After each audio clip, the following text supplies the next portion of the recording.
little bit of Modern this time, showing off some newer decks, some older decks. Starting off with it's kind of a mainstay of Modern since Eldrazi Winter. I'm not sure if I would call it a mainstay, as it's kind of a deck that's definitely fallen. Well, not mainstay, but yeah, fallen off rather. Yeah, it's a deck that's been present in some way or another. Like if you go to a tournament, you're gonna see this deck at some point. And we're saying going against a deck that is, at this point, it's not fair to say it's new. It's new-ish in the terms of Modern. Players kind of have an idea of what the deck is and kind of what the deck does. Yeah. And that is Mono Blue Living End, which I've been testing around with and playing, and it's a very interesting deck. It is very different. Yeah. So, gonna go and see how this matchup goes. It's a matchup that we really don't know much about, so we're gonna learn along with you guys on how it goes. Game 1 seems like it may be favored for Michael just because of the factor that he has just the easy board clear, and Kirby's side doesn't really have any way to interact with that Game 1. Yeah. But Games 2 and 3 definitely sound like when it'll get a little bit more interesting. Yeah. Amusingly enough, so like Thought-Knot Seer is obviously going to be like one of the best cards to try to interrupt what Michael is doing. But if he's able to just like resolve As Foretold at any point, it's going to definitely be a very important thing for him to do. All right, so Kirby's starting off a pretty decent start. He picked up a Thought-Knot Seer with Ancient Strings, played a turn 2 Matter Reshaper, and has an Noble Hierarch and play along with. Essentially, he has 4 mana right now, and will have 5 mana next turn if he plays another land. Yep.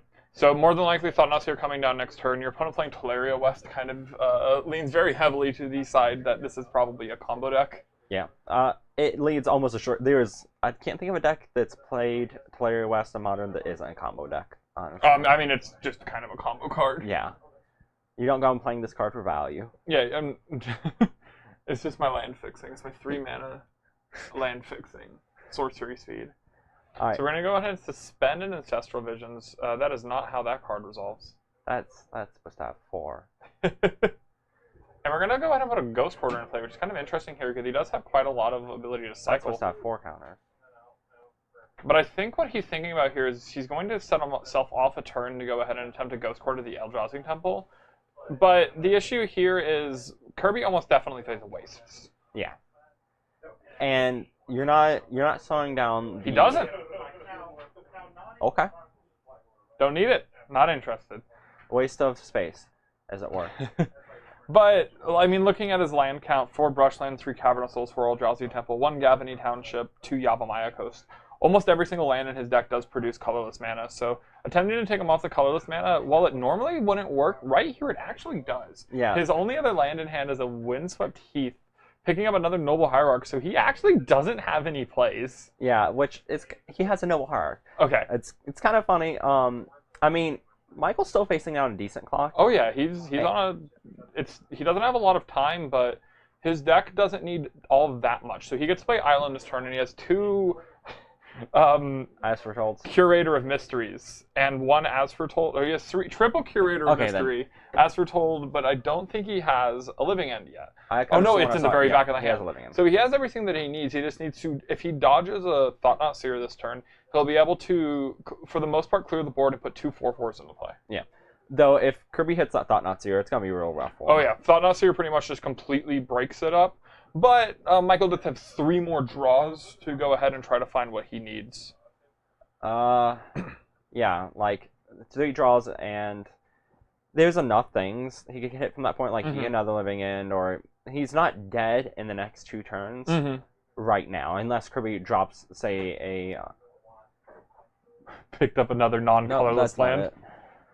Which this is just very awkward here. It's that Ghost Quarter, while it normally would have looked like kind of a goofy play, yeah, it definitely had a lot of merit in this situation that we found ourselves I feel in. like picked up a Street Wraith. That's very good. I feel like in general that play isn't good, honestly, but it turned out to be really good in this exact scenario.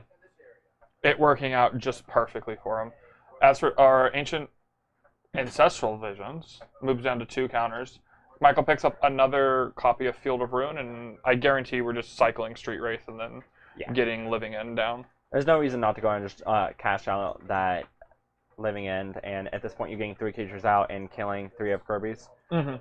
So it like kills 2 Noble Hierarchs and then draws him a card, more than likely. Yeah.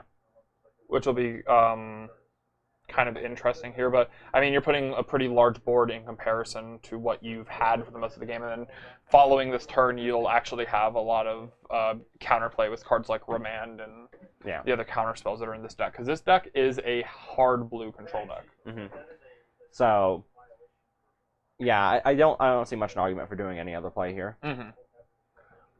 I mean, yeah, you also just have this the Ancestral Visions taking down, and eventually you will get to pick up more cards from it. And Michael's just gonna pass, which is interesting. So I imagine it's because he has another cycling creature in hand. He has Remand. Okay. There's no way that he's dead, and he might be trying to get additional value off of that Living End. Okay. Well, I completely understand that. It just kind of does make some things a little bit awkward here. So Kirby currently has access to 6 mana. If his draw is Eldrazi Temple, he can play Thought-Knot Seer and then play it again through Remand. But he didn't. He picked up Drowner of Hope, which, if it comes into play, it'll just be another free card that Michael will get off of the Living End, assuming that... I wouldn't anticipate him to counter it if he just has a free way to kill it, especially because I believe he has multiple cycling creatures. Yeah, I feel like at this point you just cycle your Cycling Man, and then just let that resolve, because... And if he was also in a situation where he feels like he might need to, like, say, fix his mana to be able to hold Cryptic Command up at a later point in time, activating Field of Ruin and then cycling is also completely reasonable. Yeah. He just cycles, found a Cryptic Command. I do like cycling Street Wraith at the end of turn here if you're going to do it at any point. Yeah. So that if you find something else to cycle... Yeah, if you find another Curator Mysteries or the Hexproof Serpent. Yeah. Yeah, so I guess here we're just going to go ahead and go for the 12 power, because now we're kind of forced into this play. Yeah. I like the waiting a turn from some senses, but yeah, just like that Eldrazi Temple just completely beats that up. Picked up Dimir Aqueduct. Best land in the deck. It is not. I don't like that card. Tolaria Buster, just specifically. No, I know what's in there. I'm not arguing what's in there. I'm saying I don't like it. I don't think it should ever see modern play. But here we are. This is the world we live in. As foretold, here's Living End. Your guys die, my guys come back. Make mana. Oh, okay, so we're going to go ahead and dismember the Drowner here. That's pretty good. I like so that. If he picks up another Path to Exile, he actually gets lethal. Yeah. Alright, so Matter Reshaper Trigger will go on stack. This will come back. 2 Scions will come with it. Reshaper finds a Path to Exile. Alright, so he has lethal.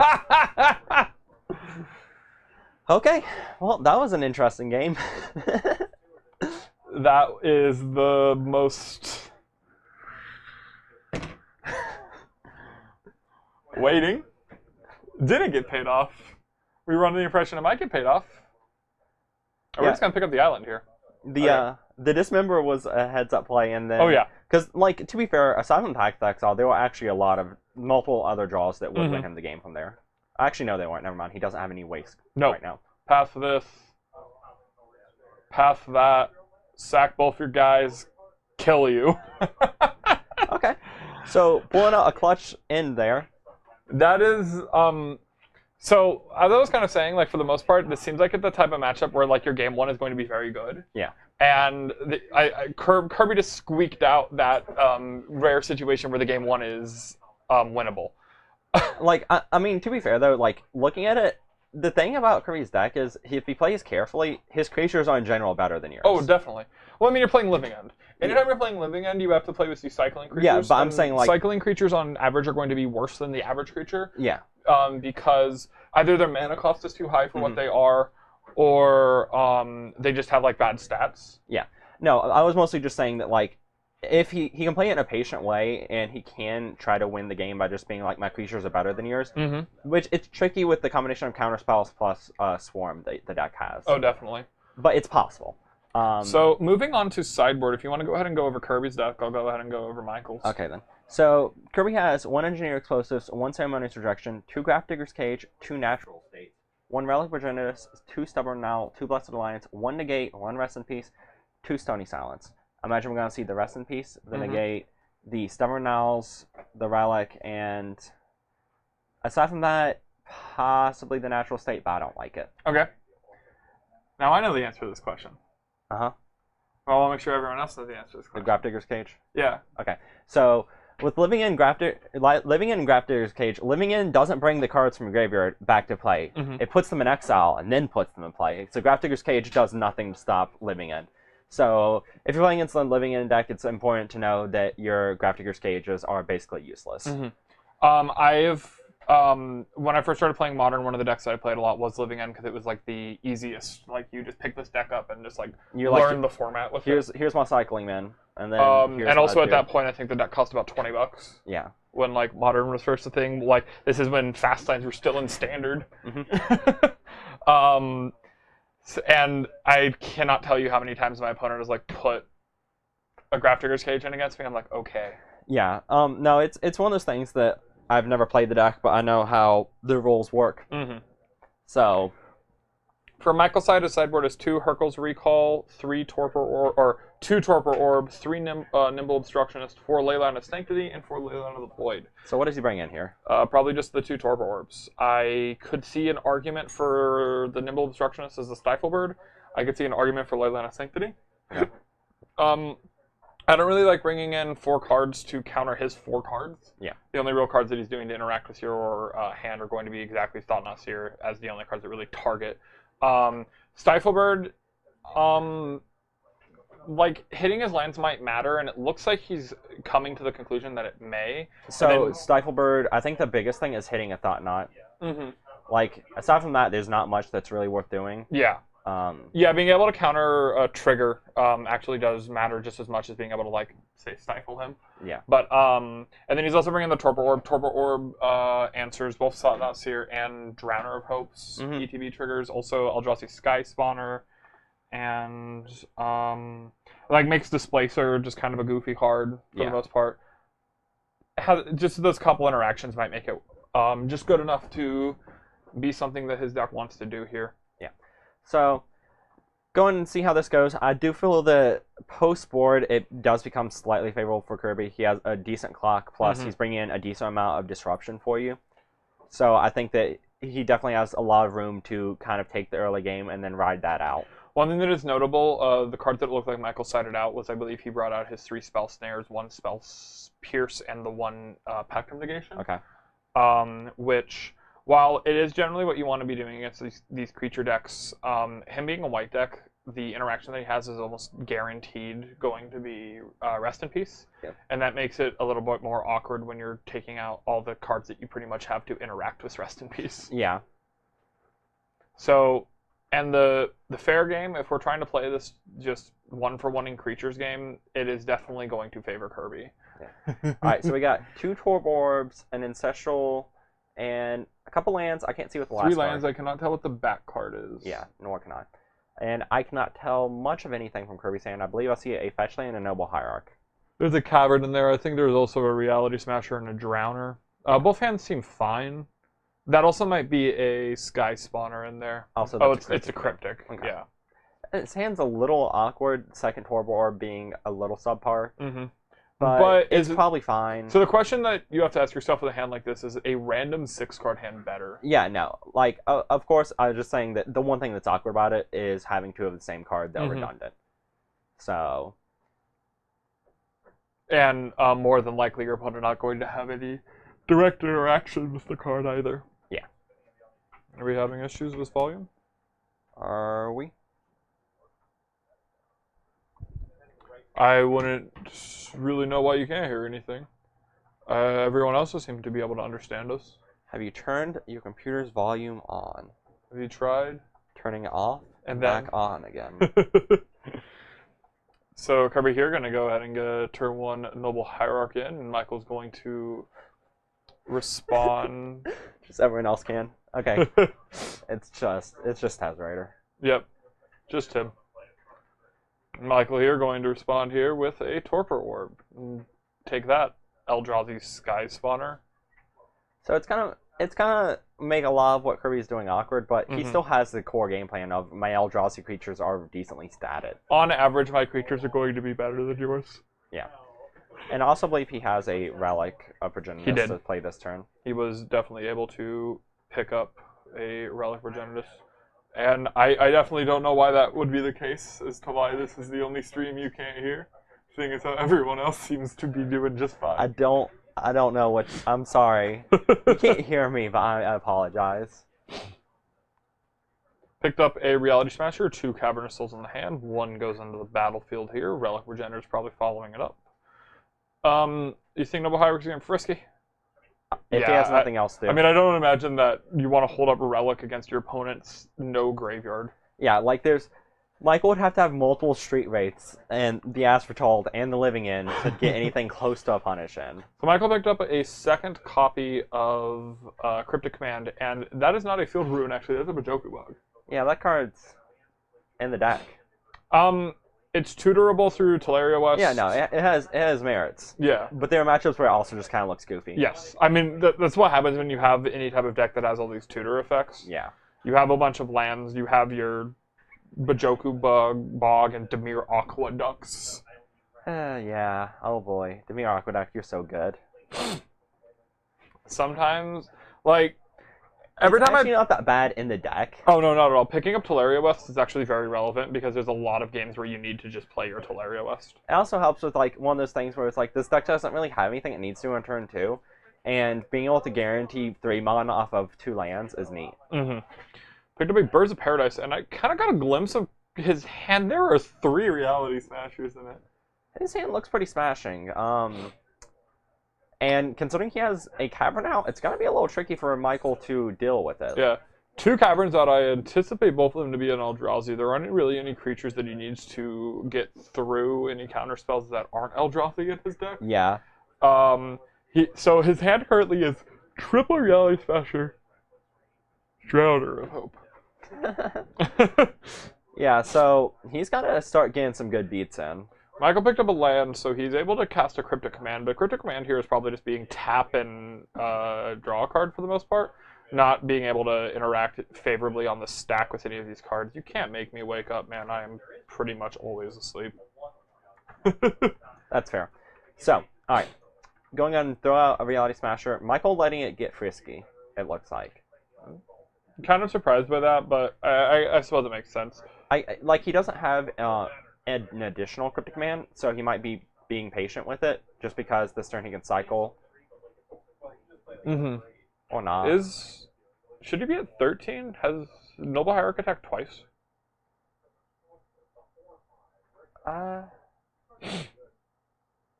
Let's see. Well, on turn 4, turn 2, he did the thing. He attacked. Turn 3, he attacked, I guess. Okay. Yeah. So yeah, he should be at 12.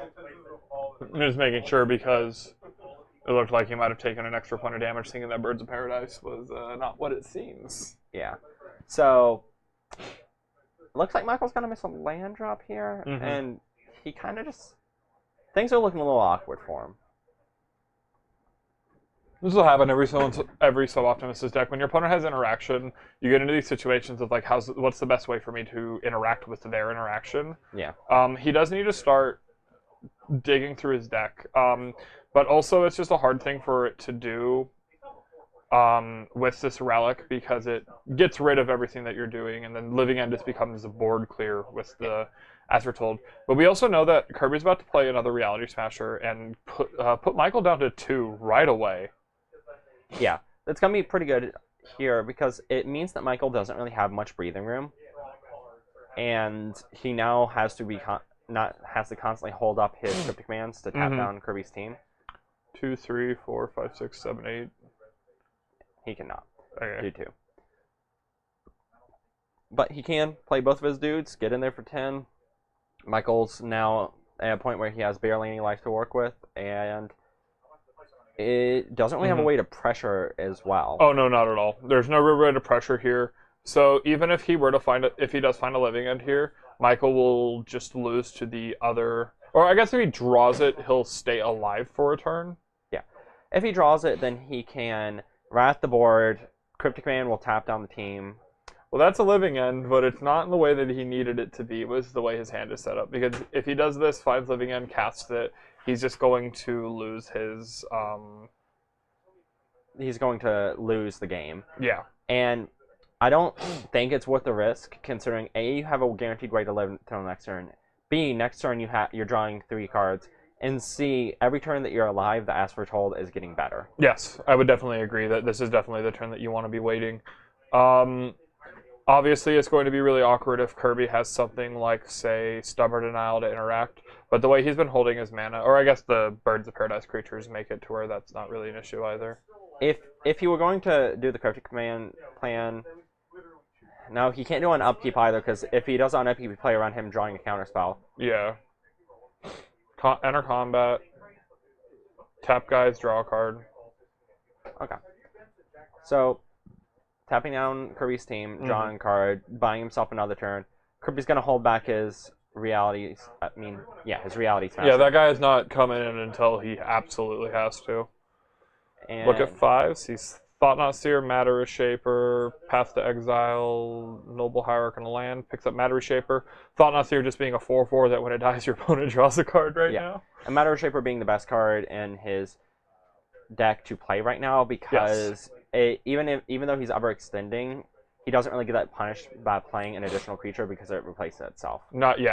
The primary thing that Michael can do to interact with his board right now is play a Living End, and he did not find it in his 4 cards. So he can't cycle Street Race because he is at 2. Correct. And I don't think he's in the business of casting that Street Race. Oh no, I mean we're a mana off anyways, but... Yeah. Things just are not looking great for him. So now we're forced to make the Transmute plus Cast Play, which loses to the second Reality He has Smasher. another Cryptic Command. Oh, does he? Okay, so he has one more turn. And after that point, I'm not sure really what his plan is. This Relic Virginia is making it so like any outs he possibly has are just not there. Okay. So kind of what I think he has to do is try to find a way to make the relic get popped after the creatures die, but that's pretty unlikely to happen.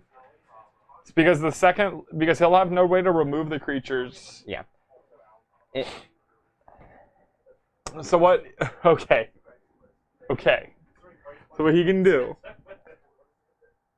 is he can Cryptic Command modes. Okay. Bounce my Bajoku Bog, tap your guys. Okay. Transmute, play Living End, and then bog you, and then you have another board clear against not Reality Smasher. Yeah, I guess that. We know there's Reality Smasher. Yeah. What you're describing is a play he is legally allowed to make, but. Oh, it's not good. It's not. But we're at the point where Ask for Told casts Ask for Told now. Yep. Alright, so Michael drew a Stifle Bird. Mm-hmm. He is forced to search up the Living End this turn, and that leaves him dead to the... No, it doesn't leave him dead. Yeah, it leaves him dead. Reality Smasher has Trample. Is 5 bigger than 2? It has Trample. I forgot that. Is 4 bigger than 2?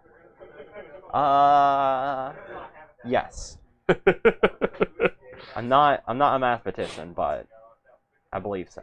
We are, yeah, we're just in the no lines territory. Yeah. I'm trying to think.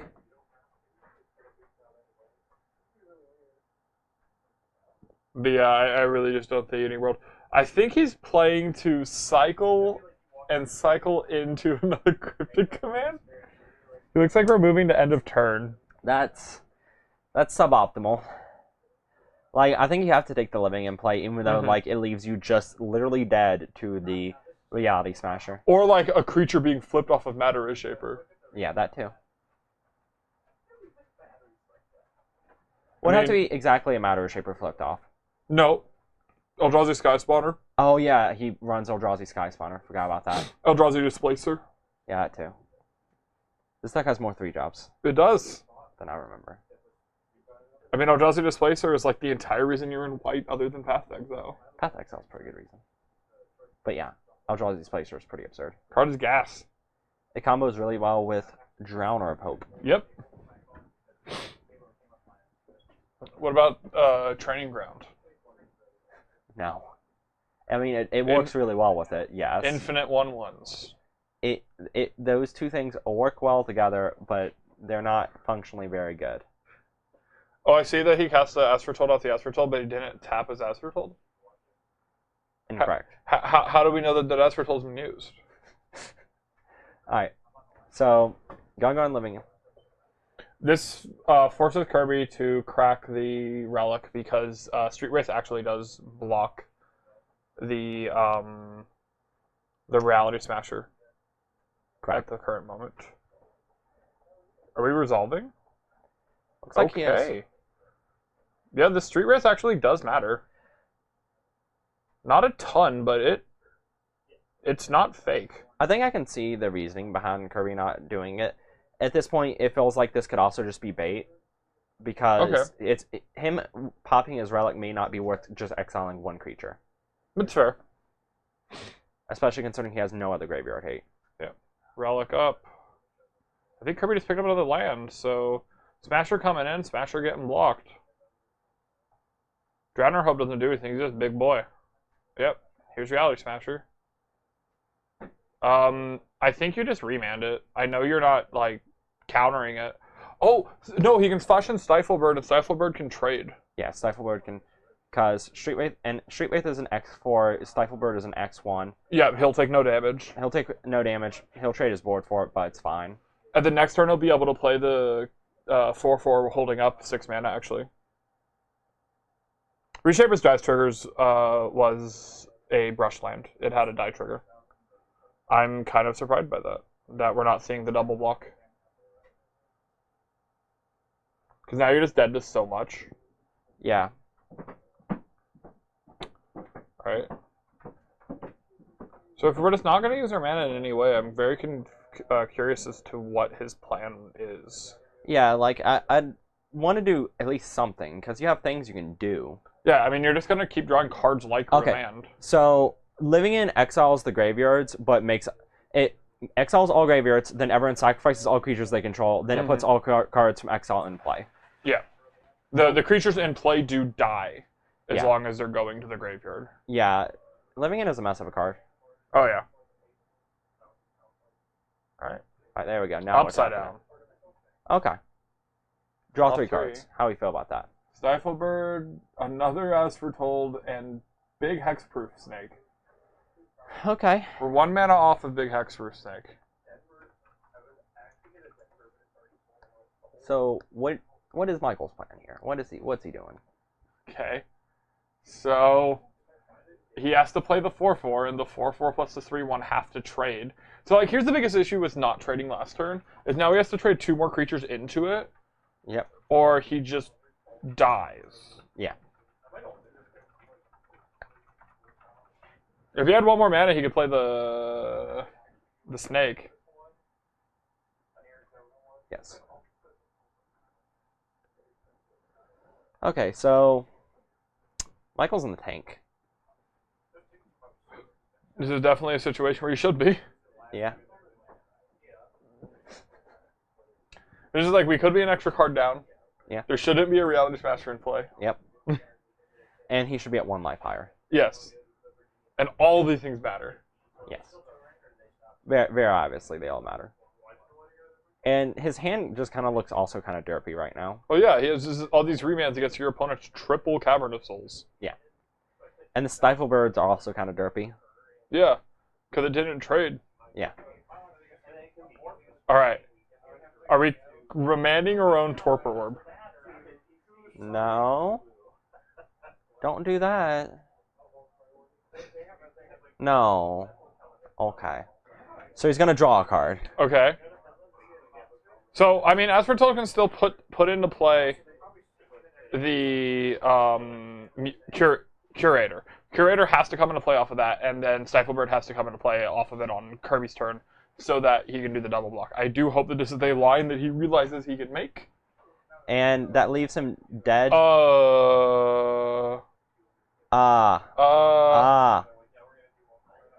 That's incorrect. All right. Well, Michael decided not to win. Or survive. Not to survive. Like I think it was actually a think far, he has a very high chance of winning that game. I don't necessarily think a high chance because at that point Kirby does have outs to literally just kill him off the top. One more Reality Smasher. There's only One more Reality Smasher, Path Exile, Eldrazi Displacer. I'll leave him down. All on that turn. Okay. Yep. So at that point, he has a lot of draws that just leave Michael dead. And I doubt he kept in the Dismember, but maybe he definitely keep that EE in. Oh no, not at all. It might play on 3 to kill your as foretold. Alrighty then. So what are we up to next? Match 1 was kind of an upset. Match 2 is going to be Ryan versus Alex. Ryan is going to be on mono green Tron, and Alex is on black green mid range.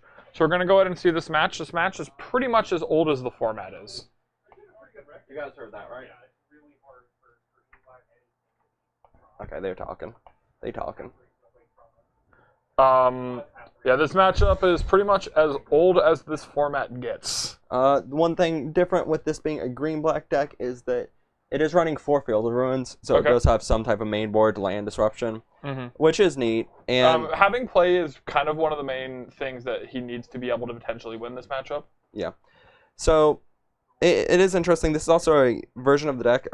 Predominantly, people have been used to in Modern seeing either Jund or Abzan, but now the lists are just going, we don't need the splash color, we're just going to play the green-black, so that we have a more tight mana base. You get to play 4 Field of Ruins main board, which is meant to help out in this matchup, but this matchup still isn't great just because you're running cards like Abrupt Decay, Fatal Push, Collective Brutality. Cards in general are not that great in this matchup, and you're facing down Ryan's creatures like Worm Coil Engine, Worldbreaker, Ulamog, Karn, etc. Things that either don't die or have ways to come back or have still done their thing regardless of what you do to them. Yeah, and your clock is not fast enough to actually pressure them before they can start casting their dudes. Like, there are your games where you have your like turn 1 Thoughtseize and a turn 2 Tarmogoyf, and then you just go to town with Tarmogoyf. But of course, those games are fewer and far between when it comes to how this matchup usually resolves. You do have a higher chance of winning with this version if you're on the play, solely because you do have the possibility of turn 3 Field of Ruining.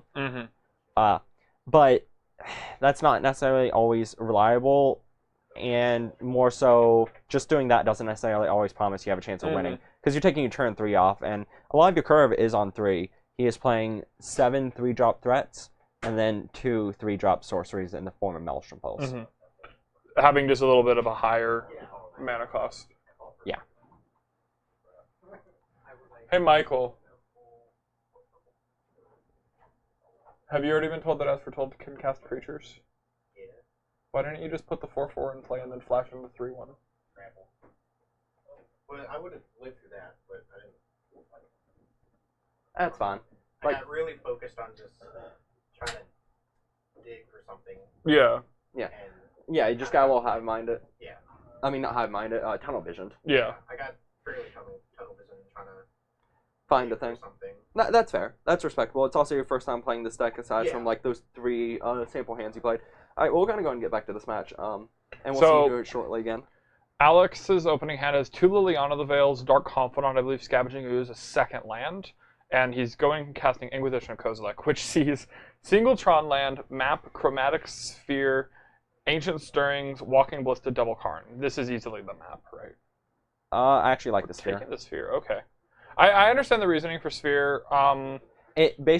So this taking the sphere means you're taking a risky line in the way that if Ryan does not draw another land, you are winning the game almost assuredly, but you're making a risk on does he find the land in 2 draw steps.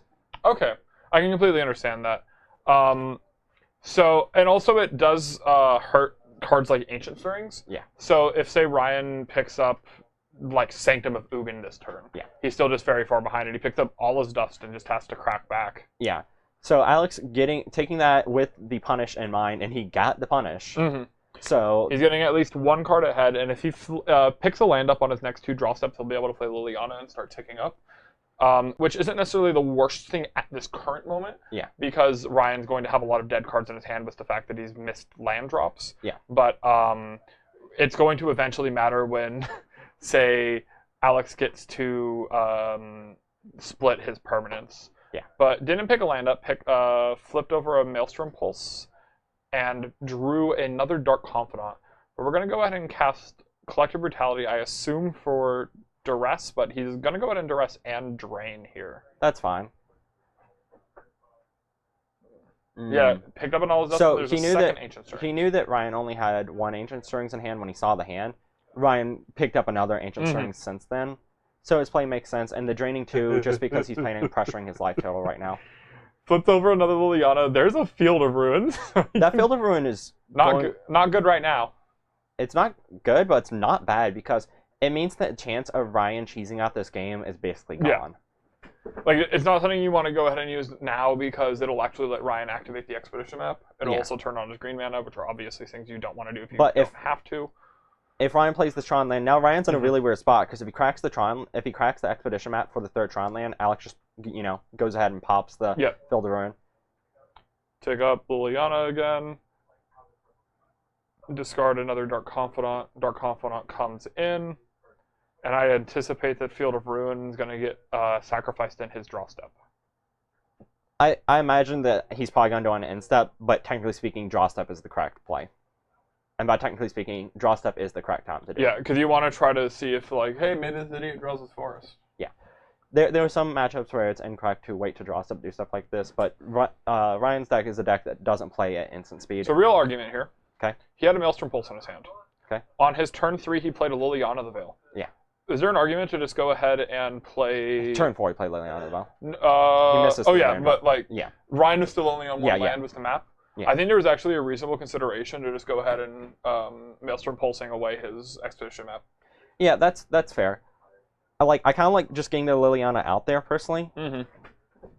So, my reasoning behind it is your average Tron deck... Yeah, like they run 19 lands, and you're furthering the mana denial plan. But if you're looking at your threat right now, and his threat right now is a Dark Confidant, realistically, it's a pretty slow threat. So going and getting the lasting thing that pressures Ryan's hand as well as his board later on is the better play in the long run. Yep, that's completely fair. Ryan sees a duplicate tower, a duplicate mine, a forest, a world breaker in that pile, because then picks up the tower because the other one was blown up. Yep. We already know he has the power plant because he picked it up off the Expedition map. So he will have Tron and he will have Ugin next turn.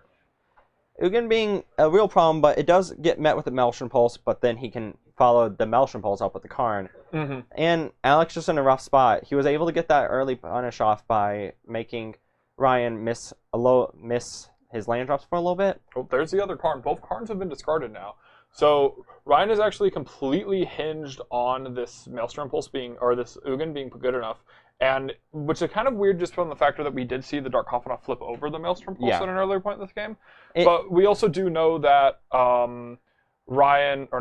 that this Ugin is a full board clear. It is a full board clear, but I don't like getting around the Karn there when he has other things he could discard.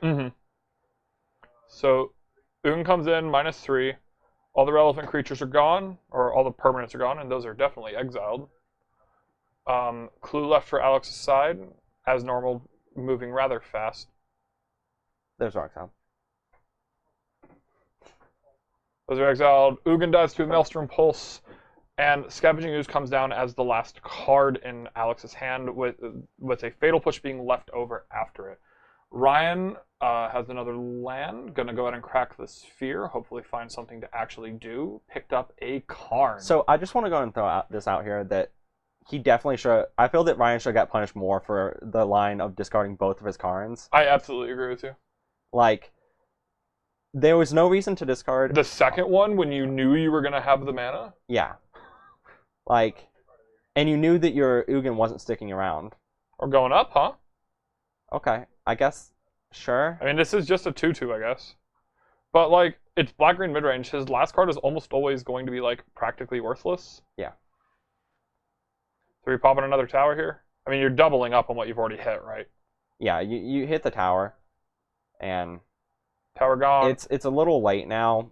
The Karn is in play. The Karn has a decent amount of loyalty, and I don't think there are going to be any creatures in graveyards because those were exiled by Ugin. So at this point, does Alex have to go after the Karn? Or does it So have to going face? after the Karn doesn't really do anything. It doesn't do anything, but at the same time, You have to kill your opponent. yeah. But is he going to kill his opponent before Ryan can just pop the Karn for value ultimate? Probably not. Not even value though. Right now, it's like the only card under it is a Fatal Push. Unless Ryan wants to start targeting it himself. That's fair. Are we gonna see a reset? Do you think we're gonna realistically see a reset? Okay, there were a few creatures that were killed earlier on, Okay. so Okay, so Karn's going to take 4 here. 4 is a lot better than 2, and I completely agree with hitting him if that's the amount, number that we're yeah. going for. So Ryan hits to get 6 mana, and if Alex plays a relevant threat here, Clue Sacrificed, and then draw step for turn, Inquisition of Kozilek, and another Scavenging Ooze. So Okay. second Scavenging Ooze is not actually going to be a relevant threat here. And reasoning behind that being, it's not going to challenge this Karn because the first Scavenging Ooze kind of took care of what it did. yep. And Ryan can cast the Allah's Dust as a 1/1 removal spell and Yep. then get his Karn up to a safe loyalty of Yep. 7. Karn will move up to 7. Ryan trying to figure out where the 7 is on his 6-sided dice. And Alex picks up a card, and it just stays in hand, which means that it is more than likely some form of removal spell. Abrupt Decay, Fatal Push, all those type of different ways to kill things. Yep. Ryan picks up, it looks like, another Mine, so we're at 8 mana. Who can come down even without the Tron. And Karn moves up to... I think Karn should be at 11. He was at 3 plus 8 is definitely 11, not Definitely 10. 11. Okay, he's figured out. He's figured out how numbers work. All right. So Karn should be at a total of 15 currently. Okay. That's close enough, sure. 14 and 15 are different. Okay, so it should definitely be at 15 then? Correct. Karn should be 1 higher, by the way. Yep. This mic, though. It is probably the most useful thing. Yep, Karn goes down to 12, Dark Confidant goes away. All right, so do you reset with the Dark Confidant as the Tron deck? Probably not. Well, why not? Your average mana cost feels pretty high. All right, so you're just getting a Sanctum here, right? You have a ton of mana. You don't Yep. really need to get a Tron piece and go to a billion. Yeah. Just go and get that. Allows you to chain one of your threats into another threat. Mm-hmm. Which is really all you really need to do here. Yeah. If you, say, pick up like one of your 2 Walking Ballistas, you get to chain that into Olamog, and while you can't necessarily cast Olamog at this moment, like most of your draws just turn that on immediately. Did you pick up Walking the Walking Ballista immediately? Yep. Good. All right, so there's 10 mana. Here's Walking Ballista. Alex is going to concede because it's going to get him a Wormcoil Engine to pair with it more than likely. Or just an... Yeah. Like, there are plenty of things that you could get from that point. He could even get a World Breaker. Like, any of his threats are good enough. The Wormcoil Engine probably being the best, though. So, the one thing I want to go back on real quick is I want to just go back on the Liliana over Maelstrom Pulse. Okay. And I honestly think that if Maelstrom Pulse were to hit that Expedition map, we would actually be in a going into Game 2 with Alex up again. So, I think that given how that game went, that is correct. I think that Liliana is, in general, correct. So, Because, alright, so you're doing the thing where the reason that Ryan was able to do that so well is because he not only drew a land, he drew exactly a Tron land that he didn't already have. If Ryan were to draw any other land, it wouldn't be nearly as good from that point. Mhm. And if he just plays another land, and then you Maelstrom Pulse that, and then you're just playing the fair game, you don't really have a quick clock, and Ryan can just slowly start drawing into whatever he needs to. And at that point, he also just played another Tron land. There's a possibility he just draws a third Tron land. yeah. And at that point, you don't have a Liliana in play, you have nothing going on. But so, And your threat isn't going to kill. You have him on a 10-turn clock, so realistically, he has time. okay, here's my counter argument. Okay. So, you have a Field of Ruin. You already have the Field of Ruin. Did he have it at that point? Yes. I thought he had top decked it. So you are able to interact with his land. I believe he does at least. I'm almost. I'm pretty sure he drew it after that. Okay, but you do have these ways to be able to interact with what he's doing from that sense, and you're hinging on the draws. And while we're in this game state where But if players are more at this parity, and you have like this small edge with having this creature that's drawing you an extra card each turn, your Liliana the Veil, while it seems good, is going to just discard all the bad cards that Ryan has drawn over these last few turns. But at the same time, the Liliana the Veil is good on that turn and not good beyond that point. Because playing on turn 3 means, realistically, if Ryan fades, if he's able to fade one more land drop from that point, the turn that Ryan did something, Alex will have been able to ultimate the turn before. Okay.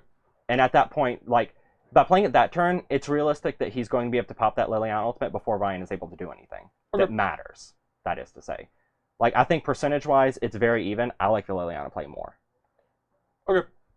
But I see the merit to both.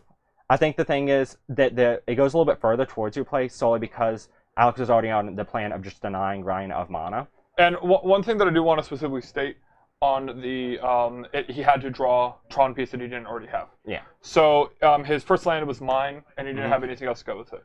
Yeah. So he has 8 cards. He has 8 that cards count as another one. Yes. And in comparison to those, the other lands that he only has 11. But I don't know. I like the Liliana more, but I think both plays are defensible. That Okay. being said, let's go to sideboards. I don't know anything about Tron. Okay, I'll take the Tron side. So let's go ahead and you can go ahead and take Alex's All side right. as he's the one down again. It's gonna be pretty easy.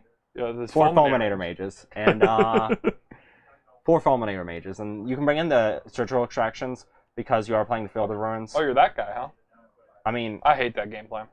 I hate the game plan, but at the same time, like, you have so many derpy cards, and aside from that, he has Engineer Explosives bad in this matchup, Liliana's Feet worthless in this matchup, Golgari Charm bad in this matchup, Liliana Last Hope a joke in this matchup, Damnation worthless in this matchup, and Thrun worthless in this matchup. I disagree on the last part. On which one? I think Thrun is actually a very good threat against Ryan, as it's a card that he cannot interact with any of the removal that he plays except for exactly Ugin and Oblivion Stone. Ugin and Oblivion Stone prevents regeneration? Oh, it doesn't. So Thrun can play around that too. I think it's just an inefficient threat in this matchup. But I think that having a card that Karn can't interact with actually does matter a lot. Yeah. I also just kind of think that hoping to high roll in this matchup is how you win anyways, because realistically, this is a bad matchup. Like, this All his isn't Dust is also a card that does get Yeah. to interact in that sense. Real quick from Ryan's side, card more than likely coming in. Pithing Needle can answer Field of Ruin, so it's very likely to see that card come in. Other than that, Warping Wail may have some play if he wants to try to play that game, and Thragtusk. Alright.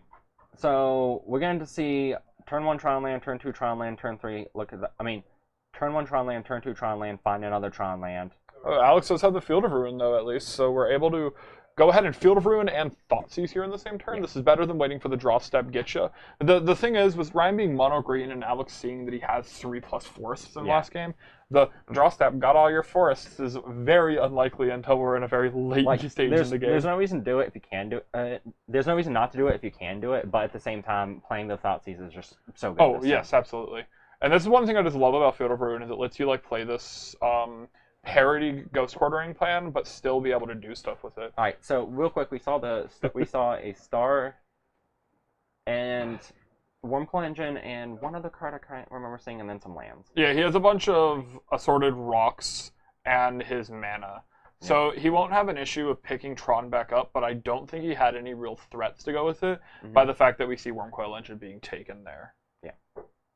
Fulminator Mage in hand, Dark Confidant, Scavenging Ooze. It looks like another Field of Ruin as well. So Ryan's not going to be able to have access to Tron anytime soon. So, relevantly, you said he has a Scavenging Ooze? I can't I remember. believe so. If he has the Scavenging Ooze, he could have played the Field of Ruin and popped it and played the Scavenging Ooze, Okay. which I think is a good tempo play. But at the same time, just straight mana denying him is not that bad. So Ryan's hand right now is Star, Sphere, Dismember, and Land. Yep. So we're going to see him crack the map. I'm curious as to what land he's going to go get. He is just going to go ahead and just gonna be finish a his tower. Tron, which I assume is going to be responded with Fulminator Mage killing one. Yep. Or, so you're fading exactly one draw step. I think there's actually a reasonable merit to waiting on Crack the Fulminator Mage and trying to hit the tower with it, and just taking the one that you already have him low on. I think that's really a Do we risky get play. punished? No, he's doing it on draw step. It would have got punished because Yeah. that is a Wormcoil I'm not willing engine. to take that risk because how many things punish you. Oh yeah, there are way too many cards that just like absolutely bully your greed line. Yeah. So There's Sphere, and it looks like we're gonna go ahead and play Forest over the tower, which is likely going to get met by a Field of Ruin in Alex's hand. But if he plays Tower here, the Field of Ruin is gonna feel a lot better. All right. So yeah, this coming turn, Alex gets to Field of Ruin and Liliana if he has it. No, it's Dark Confidant Scavenging Ooze. that's fine. Like, he still gets to put down a creature, blow up a land, and keep Ryan away from casting his big things for a little bit longer. So Ryan picks up another tower, which kind of wants me to lean on killing not tower this time. Yeah. Even though it's the one that he's low on, it's unlikely that you're going to be able to get through all of them. He's low on it, but that doesn't matter much when you know there's one in his hand. Mm-hmm. There's Field of Ruin. So you pretty much know, I believe, Ryan's entire hand, but he's still going to go ahead and go for it right now. Yeah. I think that's... I think there's... It's unlikely that he makes this play if he was writing cards in hand, because he does actually have knowledge of every single card in Ryan's hand. Mm-hmm. So he knows that even if there's a mine drawn, unless it's off of the chromatic star, it's not exactly something that's going to have any real effect on the game. If he has the mine, then he can do the high roll of playing the mine, floating 7 mana, cracking the star, and then hoping to hit something. Yes. So there's a very small risk, but I don't think that it's worth taking the small risk for the small amount of reward you get. Yeah, I would actually agree with you there. So another land picked up. Ryan's we have the mine looking real good. I mean, he did get the mine. Let's play another forest. We know about the tower. He doesn't know about the worm coil engine. Okay. So there is an unknown card that would have mattered if he made the greedier line. There's a Thought-Knot Seer. So I think there was actually some merit for me to try to talk about bringing that card in. And Ryan went ahead and did it. I do like it here. As Alex is more than likely not going to have a lot of his large removal. There's Surgical Extraction. So he can now keep Ryan off of Tron for the rest of the game. Okay. Picked up another Field of Ruin. Are we just popping? I think if you have the Surgical Extraction, there's no reason to pop. Yeah. And then just wants to hit like a Sanctum of Ugin if he has to play it. Yeah. Something like that. And you have no reason to believe that Ryan is out of force. He is currently out of force, but you don't know that. Does he have one in his hand? He has one in his hand. Okay. So yeah, we're going to probably... I would assume to see the draw step power plant surgical. Yeah. Draw step being the correct time to Or do it. mine is also an option because there's no other mines in play if there's one in the graveyard. So he goes ahead and surgicals. Which one did he target? Did we target power plant? If he targeted the mine, he would have got a card. At that point, that was a 50-50 shot. And you got to shut down the power of the land. Plant. Yeah. All right. Power plant's gone. Tron no longer an option.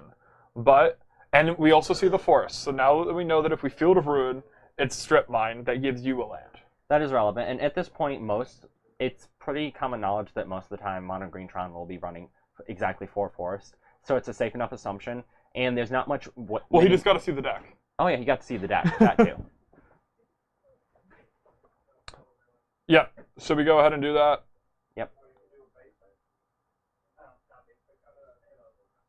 Yep. So tower dead. Basic comes in for Alex. Yep. No basics for Ryan because he's out of basics. And this plan... He needs to look at his deck, though. We're not going to enforce that, but technically speaking, at Tournament REL, he would have to search his deck, shuffle it, present it to be cut. There's no reason to when we're doing this. Yeah, he should have shuffled his own deck off 3G. Yeah, so none of the things that happen here. Whoa! Oh, okay, good. Okay. He attacked, then was like, nah, that's dumb. Has Sebastian shown up yet? I feel like he has. Oh yeah, but I just heard him. Did he send me a deck? Probably not. I have posts and get there. Nope. Alright. So someone's getting the Sanctum of Ugin.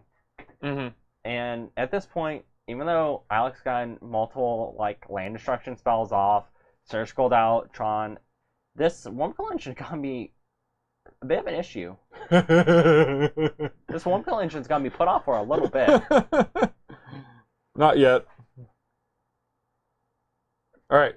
Fulminator Mage Tarmogoyf coming down. I assume we're going to be hitting one of these lands so that there's not a surgical coming. Yeah, you need to go ahead and hit that land so that way you can postpone the Wurmcoil Engine hitting the board. Because the longer you can postpone that, the better for you.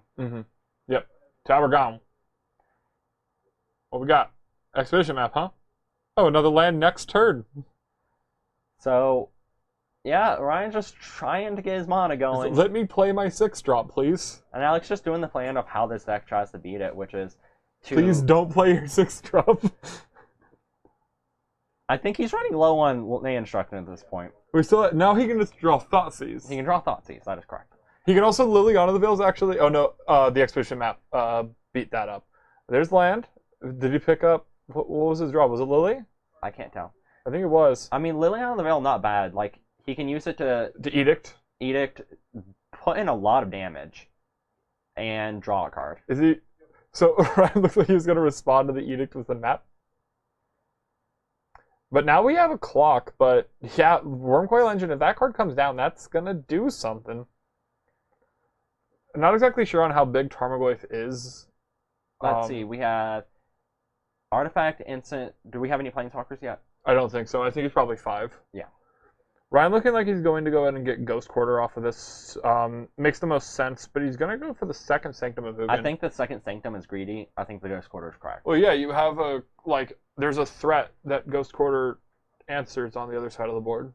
Yeah. Another Expedition map. And here comes Wormcoil Engine. Yeah, you'll eventually get there with your mana, I guess, because Alex just not really doing much to pressure. And that Thoughtseize looking like a joke. Right on time. Get that Expedition map out of here. Actually, all jokes aside, it's not that bad. Oh, no. Because the Expedition map was going to be able to hit that Hissing Quagmire, which is Alex's only way of checking that Wormcoil, aside from Liliana down there. Sphere. I imagine we're just going to see a pop of that. Yeah, just get rid of it right away. Pick up a new card. What we got? Still the Scrying, huh? You just got to keep drawing lands. You got to search out lands. You got to draw lands. This is what his deck does. It's lands. Yeah, I mean, look at his deck configuration. Like, as we're scrolling by it, like almost every single card is non-land at this point. There's 4 lands in the exile. There's like another 8 of them in his graveyard. And then, I mean, but half of his cards are basically lands because they say search your library for a land. Put that land into your hand. And then other cards say draw, so you can find your lands. All right, Maelstrom Pulse putting Alex on to 6. We're getting into real dangerous territory here. So, Edict target you. So we have Worms. Oh. Alex has lethal. Maelstrom Pulse work. Maelstrom Pulse to Liliana. They share a name. Does this work this way?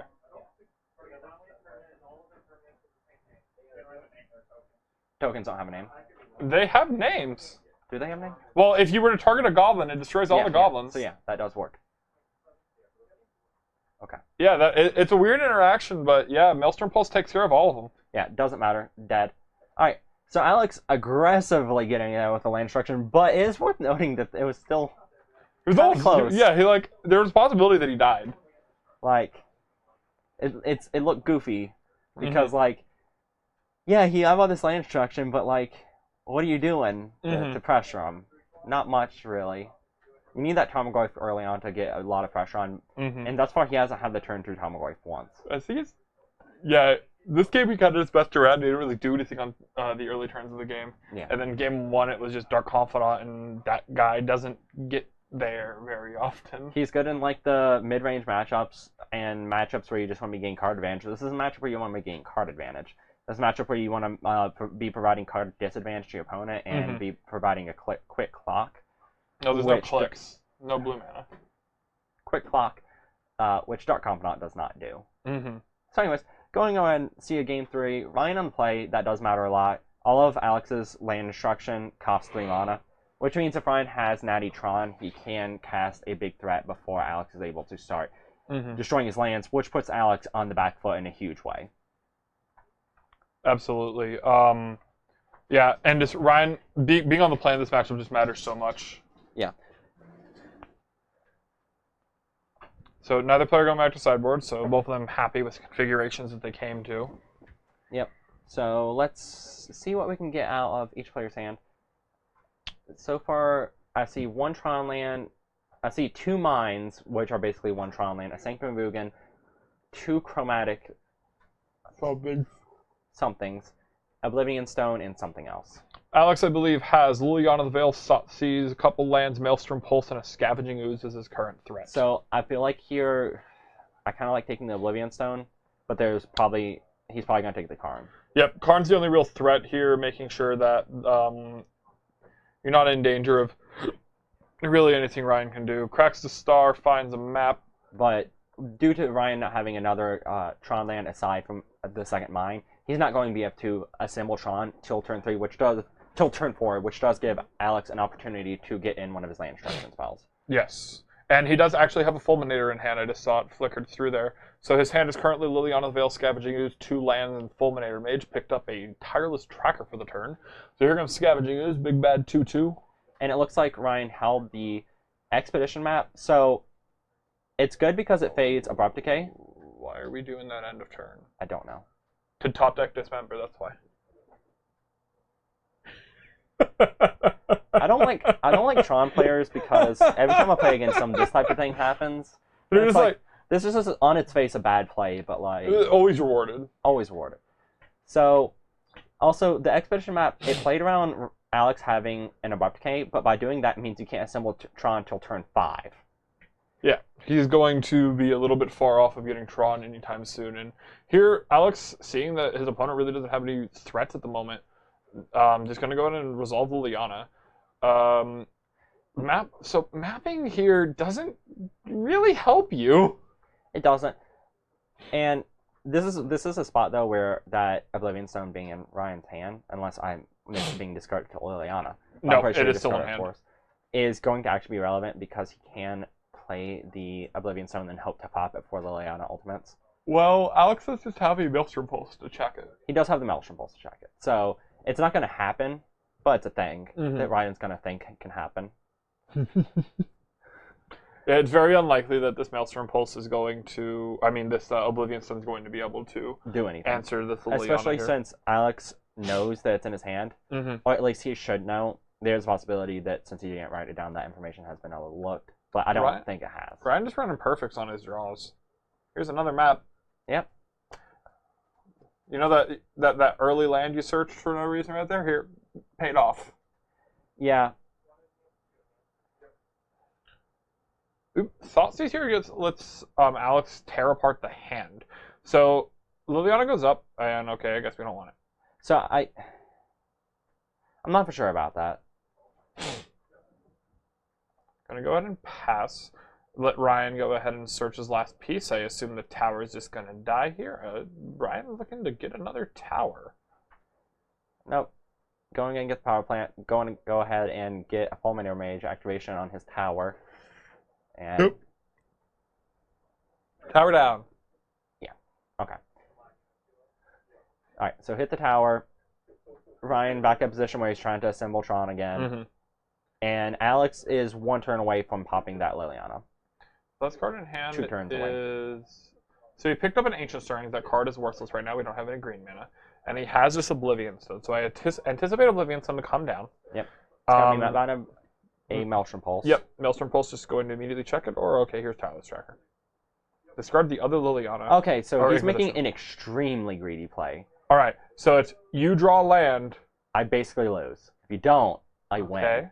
Okay. So no. You What, do you have a problem with the that line, Andrew? Yes. Aside. Well, why are we ultimating Liliana after Maelstrom pulsing? Okay. So, anyways, I think that Alex is just gonna straight win from this point. Yeah. No. There we're very. There were a string of goofy. Why plays. are we not attacking with Tireless Tracker? Nah, it's fine. Alright, so Alexander for 3. He's gonna search Gold Tron land. And so notably earlier, Alex was talking about just how bad this matchup is. okay.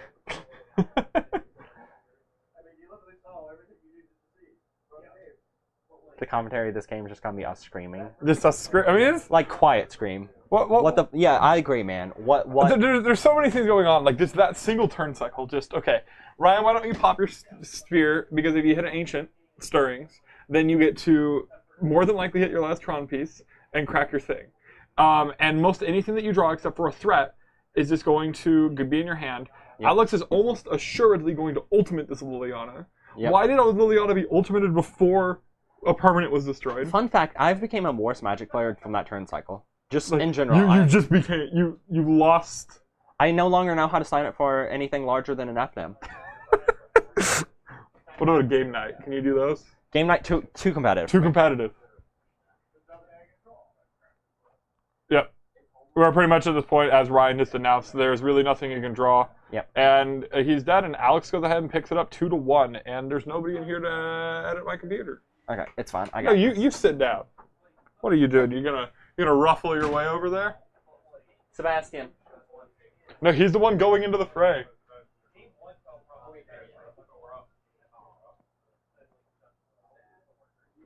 Yep. So our next round, Okay, I got this. is going to be. You turn that off first, right? Yeah. Okay. Our next round is going to be Sebastian versus Caleb. Caleb is joining us for the first time. Local player, a Affinity aficionado, and he is going to throw his colorless robot men at every single removal spell that Sebastian has. And I'm sure this is a fun matchup. Looks like I hear Corey coming down. Get over here. No, it's fine. Get. Okay. That started. I was halfway through adjusting the match wins, so just like. Nathaniel successfully running into as many things as he could on his way over here. But yeah, Affinity versus Jeskai. Is that what we're singing? Yeah. 1 second. I thought we were seeing Caleb. Oh wait, no, we are seeing Caleb. Uh-huh. Uh-huh. Alright, cool. So anyways, I ran into a lot of things. I'm not always a graceful human being. Oh, I did get a deck list. Alright. So as you said, Caleb being a player who has seen a decent amount of Affinity play, he's top 8 at an open. Almost did it again. Runner at both Roanoke Opens. Uh-huh. But What happened? He lost a green-white company in the Well, last what one. else happened? What else did happen? If I just didn't concede, Oh yeah, you could have drawn. Yeah, so Andrew specifically cost Caleb an easy top 8 into this open. So that's neat. It's a type of group that we have. Really just great friends. Something that can always be appreciated, you know? People there standing behind you. Playing against a different friend of mine, he was live with a concession for me, but I wasn't live if I won. Yeah. So putting one of my friends into top 8 worked. And you just had the benefit of denying Caleb top 8. Yeah, oh no. It sorry. You had to sacrifice Caleb. It was phenomenal. It's phenomenal. So anyways, Caleb on... Let me look at this. Oh, he's... I mean, it's the exact list that Is he still in the welding jar main board? he said there was one change. He said that was in sideboard. Yeah, it's on the sideboard, so I guess there's still a jar in his main deck. Okay, he's on the 4th Thoughtcast, no Galv Blast. I'm not the biggest fan of this version of Affinity, honestly. 3 Silver Seers, 4 Vault Scourge. He's also running the 1 Hope of Gearper and the 4 Vault Scourges. Alright. Yeah, so... Triple Path to Exile, Snapcaster. Oh, shipping it. Not happy with 3 lands, a bunch of paths, and the Snapcaster Mage. It looked like all of his lands, he had multiple Celestial Colonnades, and... It was like, call it on turn 1, just start... Yeah, it's awkward, though. Bang, bang, bang. There's enough decks in Bang. Modern where, like, if you have an awkward mono curve like that, if you have an awkward land curve like that, you just lose the game. So you have a 1? You have 1 on turn 2. Yeah. But I think his second land came in untapped. I only saw 2 Celestial Colonnades. He may have had a 3rd land, though. Well, I know his third land was Mountain, but I didn't think they were his 2 duels were matching. I thought one of them might have been a Hollowed Fountain, but I'm not sure. I only saw, like, a brief glimpse of it before he shipped it away. Sebastian better at this deck than me. Lightning Helix, Lightning Bolt, no Helix. Supreme Verdict, Sphinx's Revelation, triple land. Yeah, and I'm pretty sure that's a bolt hiding between the 2 blue-white cards. Alright, Caleb's showing us all of his hand. Not at all. He's going to show it on turn 1, though. I would hope so. Get him in there. Alright. Inkmoth Nexus, Springleaf Drum, Ornithopter, another one. Nothing else. Alright, cool turn. Here's my 0-2s. He can activate his man land if he wants. So there's land, and yeah, Sphinx's Revelation, Supreme Verdict, Lightning Bolt, 2 more lands. Memnite. Hand doesn't cost any mana, apparently. Ornithopter, getting tapped. You're getting a little frisky there, huh? Getting Steel Overseer in. I'm going to guess It does? that there's a Lightning Bolt that's going to be pointed at that guy Unless Sebastian is just, I'm going to take like 8 and just verdict this. That's way too greedy. There are times when it's correct to be a little greedy. This is beyond a little greedy. Are both of Sebastian's other lands white? I think he has a Plains and a Sacred Foundry. He has a Sacred Foundry for sure. Okay. Not sure about Just that. making sure that this double steam vent's not going to mess him up. No, it's a plain Sacred Ah, Foundry. the card advantage powerhouse known as Search for Kanta. So he's going to play a tap land here, play a Search for Kanta. Turn 4, most likely he's going to cast a Supreme Verdict. Mm-hmm. Caleb picked up another Thought Cast. Looks like his hand has multiple Thought Casts, Master of Ethereum in it. He should definitely start just firing off the Thought Cast here. Yep. Pick 2 up. We got a Signal Pest and an Arcbound Ravager, and he has 2 more Thought Casts in his hand. Bang! Alright, so he does have the Signal Pest, which if Sebastian didn't have the Supreme Verdict would actually be pretty not bad here. But Sebastian's going to be able to get the Supreme Verdict, which is going to be a 4 for 1, and Caleb's going to be left with Inkmoth Nexus, Springleaf Drum, which is about as awkward as you can get. Mm-hmm. Picked up a... Didn't get a great look at what he picked up there, but yeah. I'm pretty sure his hand has... Ooh, okay, we're not verdicting. So Oh, we want another one, huh? he's going to take the 4 damage, but more importantly, you know he's on the Thought Cast version. You know he's missed lands. You know he doesn't have colored mana. I think that Supreme Verdicting prevents him from doing, another Thought Cast or something like that. A big primary thing is you've seen him not use this Inkmoth Nexus for a few turns. Yeah. So there aren't any other 0-drops. There aren't any other 1-drops. Yep. So the Springleaf Drum is actually just a piece of garbage off in the corner. If you he Supreme Verdict him away, Caleb is left with like just a bunch of stinky do-nothing permanents. Yeah. But doing this lets him play stuff like Thought Cast. Yeah, it lets him that's what I play was his saying. spells. Like, I think that his line is better against the non-Thought Cast version. But because Caleb's specifically on the Thought Cast, his line looks a lot worse. Mm-hmm. So he picked up another Springleaf Drum. This Springleaf Drum gets to pair with another Ornithopter to cast another Thought Cast. And I feel like that's probably what you want to be doing here, unless you're worried about the Crypt Command. And he's going to do it main phase 2. Mm-hmm. Cram for 2. What you got? Nothing, because your hand is Sphinx's Revelation Supreme Verdict. Yeah. Alright, so here's another Springleaf Drum. And here's another Thought Cast. And this is where the strength of the Thought Cast build does show itself. Mm-hmm. If these were Galvblast, his hand would look slightly worse. We pick up another Springleaf Drum and a land. Alright, so this drum is pretty much worthless, but here it is coming into play. And all these little morons gonna probably just get swept up by Verdict this time, I hope. It does. So the one kind of neat thing about having 3 Springleaf Drums is it means that his Master of Ethereum is base 4/4 when it enters the battlefield, which can be relevant when your opponent's running Lightning Bolt, Lightning Helix. But at the same time, I'm sure Caleb would trade those Springleaf Drums for basically anything else in his deck. So if Sebastian Verdict's last turn, Okay. Caleb has 4 more cards on top of his library. Yep. Does not have another land and did nothing. He would have actually just had to pass. Yep. That's the reason that I like firing off that Supreme Verdict. I don't think that you need to be this patient at all. Mm-hmm. All right, so Sebastian just passing back again, picked up a Lightning Bolt. Caleb's hand looks like it has 2 Cranial Platings, Arcbound Ravager, Vault Scourge, and a Master of Ethereum. So he would be at 4, but the problem is that the only reason he had all those Galblasts is because that he had all this Thought Cast was he was chaining Thought Casts. Yeah, I think he would have had 1 less because I think his opening hand had 2 of them. Yeah. Which is kind of why you keep a hand that was actually kind of slow. Yeah. This hand's like turn 1 was Inkmoth, Ornithopter, Springleaf, go. Yeah, it was double Ornithopter, Springleaf, and that's a hand I'm fine keeping. Oh no, yeah, most of the time like that hand is probably fine. But we also know that he did have second land. Mm-hmm. And his like next play to do was like Master of Ethereum. Yeah. So Caleb currently thinking. The Springleaf Drums make it a little awkward because he wants to try to be pressuring Sebastian, but he also wants to be casting as many spells as possible. Mm-hmm. And it looks like he's just going for the Master. Okay. So here's Master. Master's in. So Sebastian here would take 1, 2, 3, 4, 5. I think that.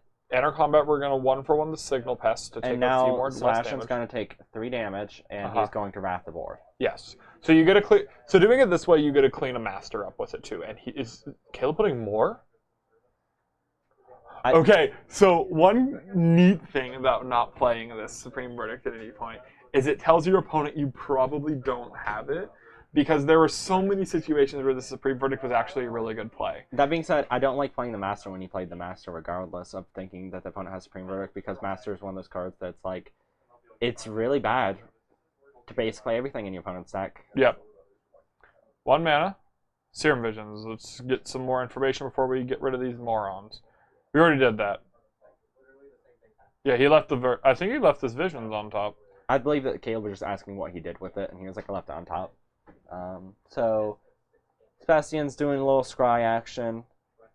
There's no other play aside from the Supreme Verdict. Oh, no, I mean, you can't cast Cryptic Command as the mana that you have up, so... Yeah, I assume these guys are dying. You just want to be even more greedy somehow. I haven't been greedy. Okay, there we go. I haven't been greedy enough yet. Alright, Verdict. Guys, dead.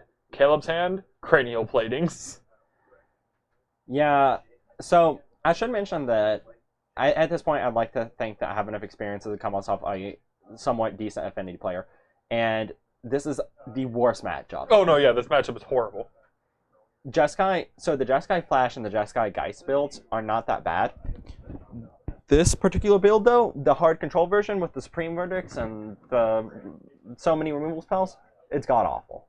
Alright, so Sebastian keeps on top. Search for Iskanta, flips into Iskanta the Sunken Ruin.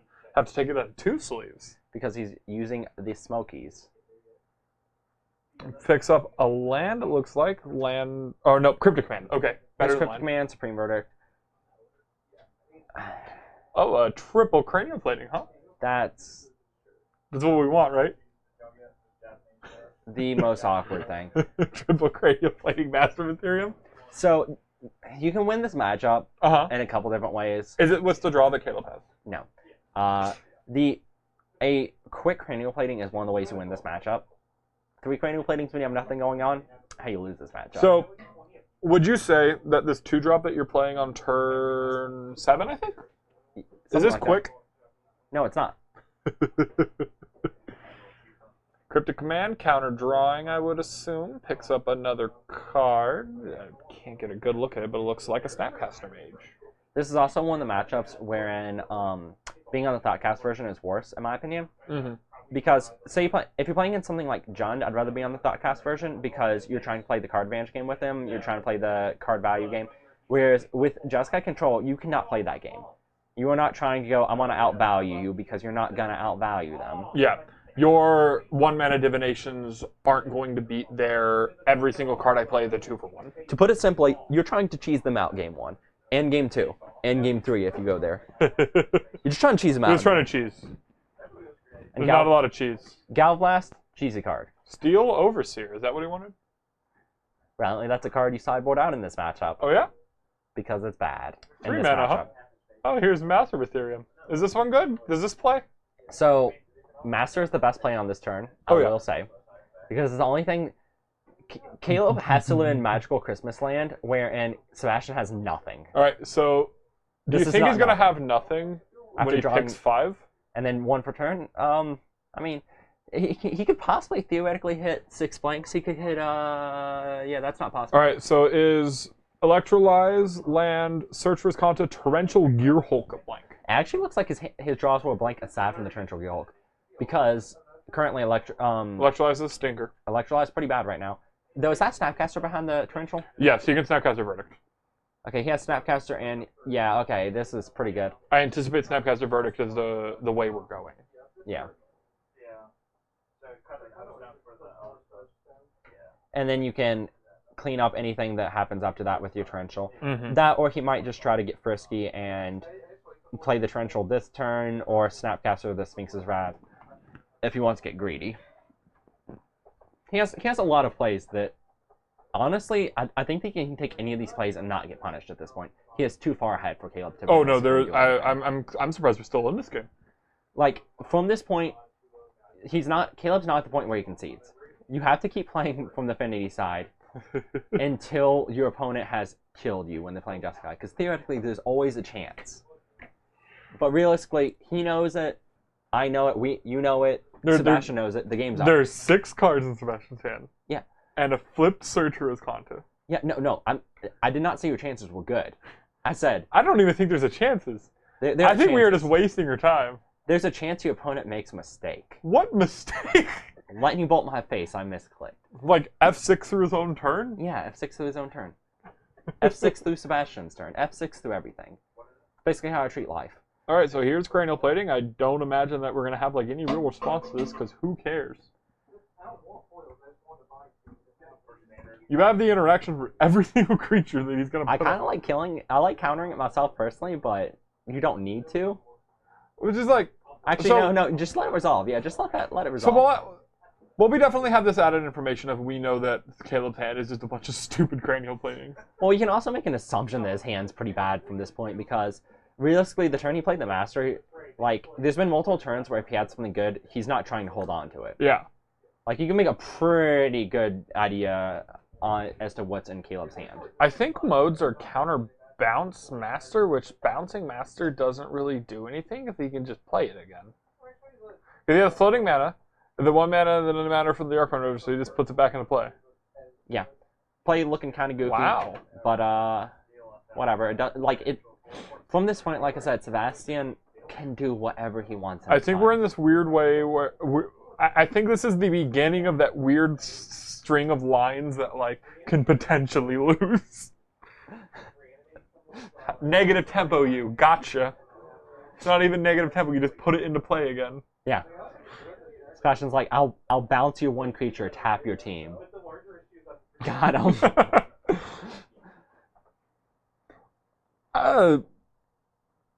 No, there's not. Like, just straight no world. Like, it requires so much to go wrong from Sebastian's side. And by to go wrong, I mean, it requires for Sebastian to play in the worst way possible. Mm-hmm. And there's no realistic way that Sebastian plays in that way. Mm-hmm. A lot of times you can get wins in this matchup by making plays that are hard for your opponent to decipher and making it weird for them to time their removal spell. But the way you do that is you do it before they have 12 mana. He doesn't actually have 12 mana. He has 9 mana, which is basically 12 mana. Like you do it before they can just like cast a bunch of things. If Sebastian If Sebastian has a appendix were to brain eater, rupture again. if he were to eat another Stormcrow, get appendicitis again, Caleb still might lose. All right, crunch. Oop. Yep, Transitory Hulk here does challenge. So Caleb can block it Okay. and hope. So block and then in response animate Ink Bomb Nexus? Yeah, and hope. You have nothing, right? Yeah. Your hand of 6 cards plus search for his content in play has...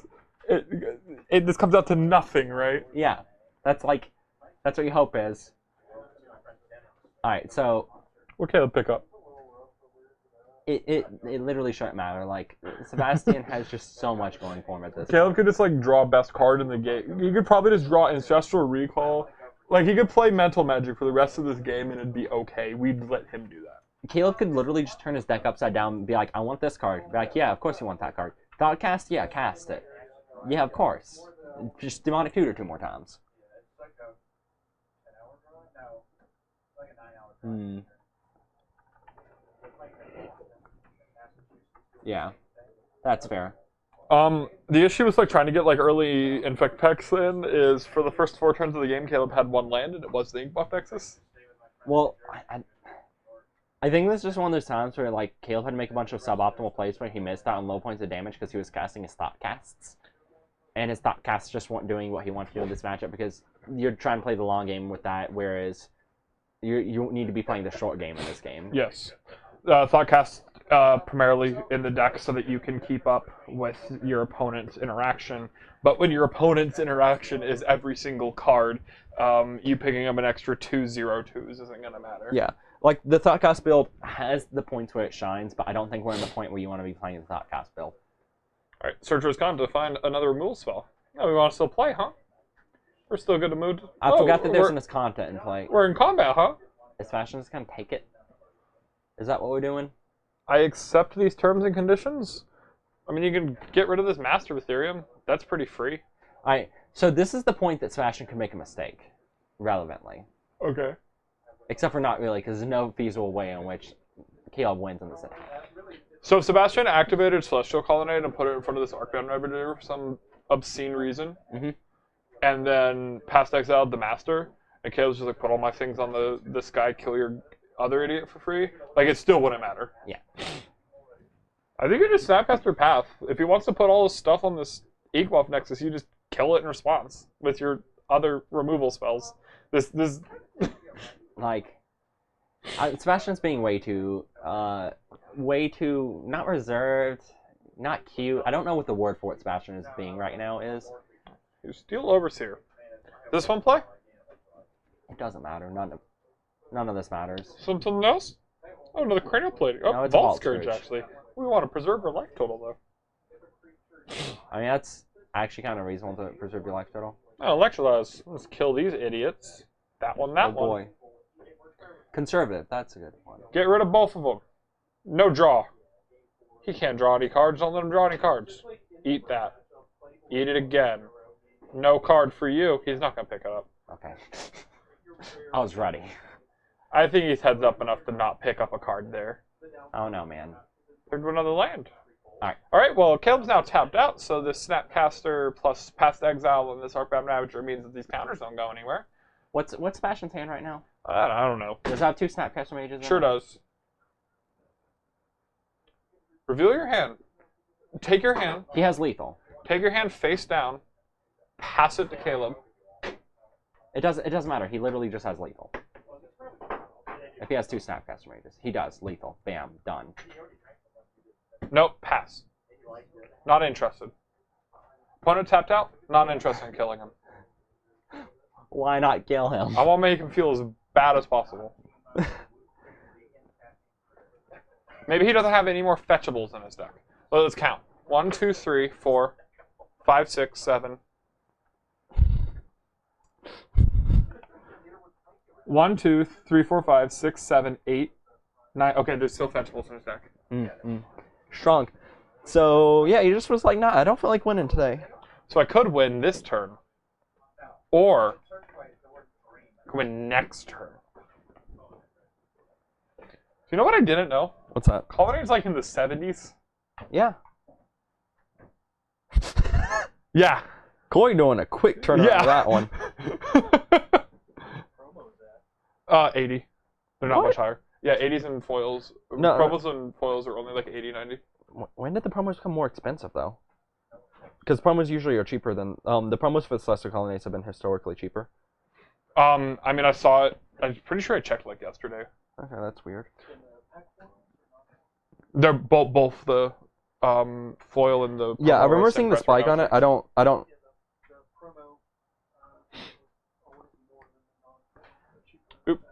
Something just got there. We just missed it on the name looking up Celestial Colonnade. Yep. But thank you for getting there. Hope you enjoy the stream and hope we can provide Some quality content. quality Magic the Gathering content.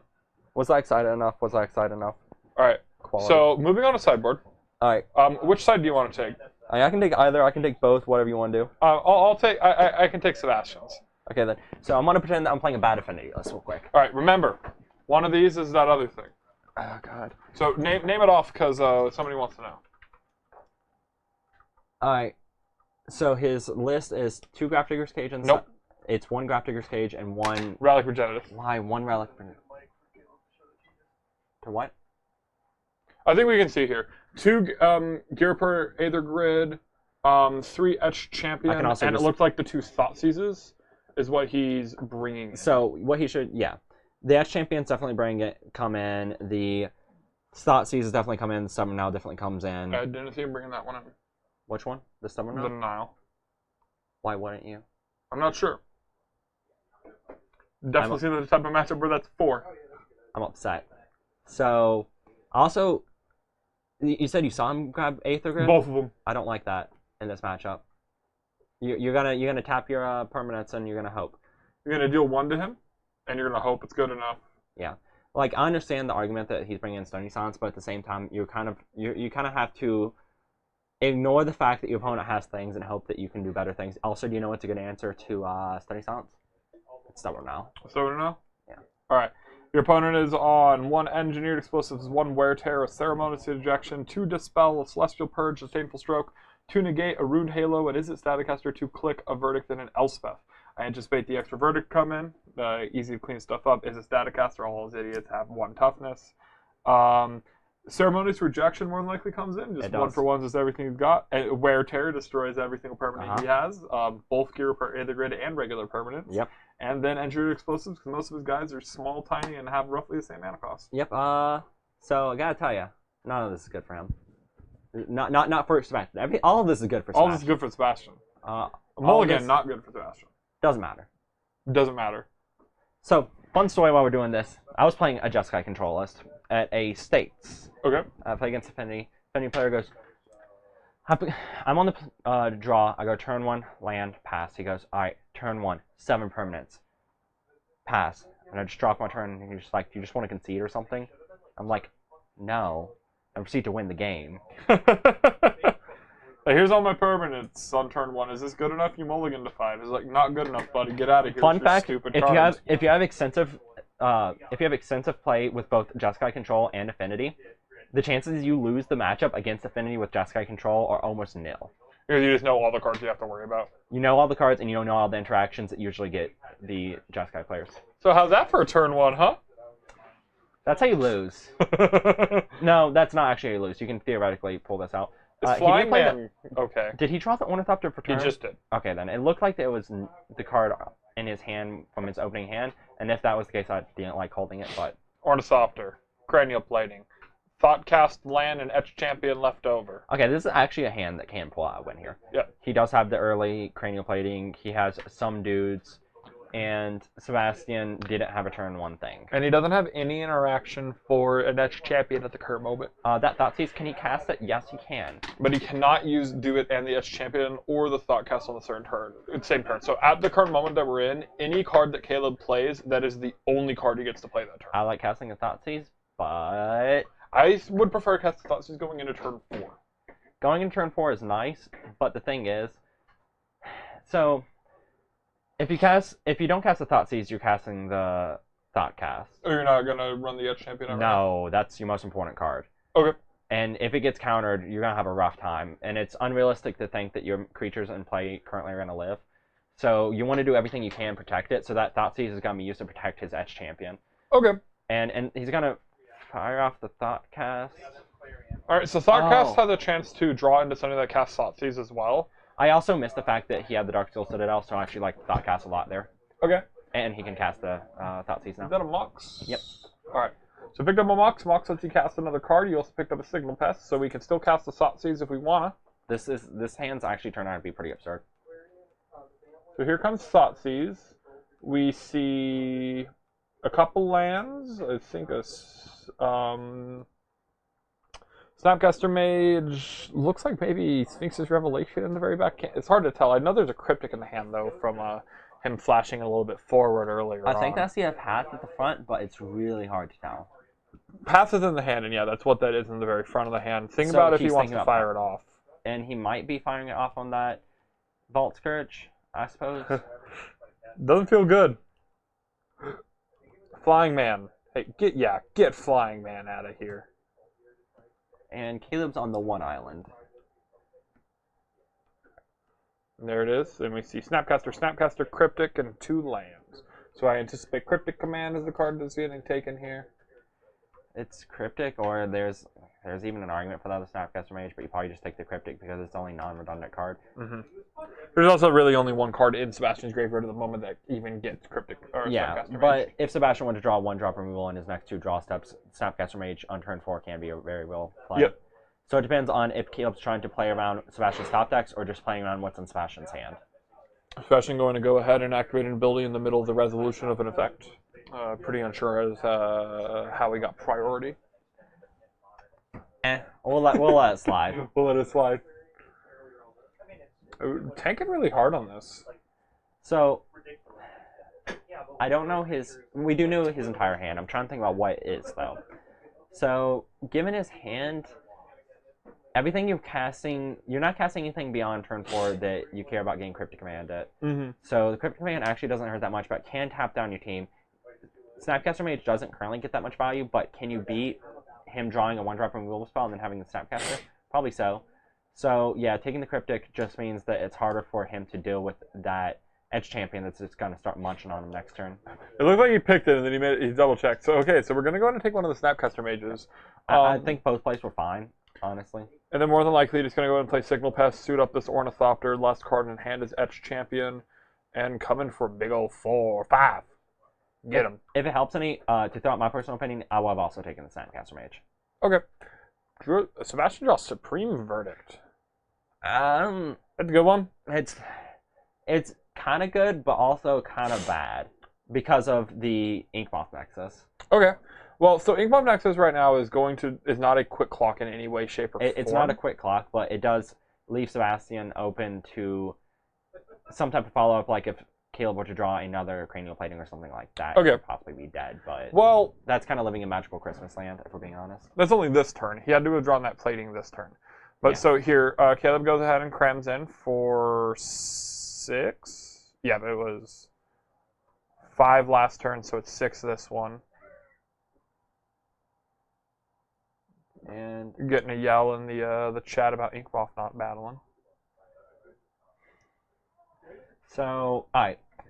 I'll throw out why I think he didn't attack. So he knows about the opponent's Snapcaster Mage? He knows about the opponent's Snapcaster Mage.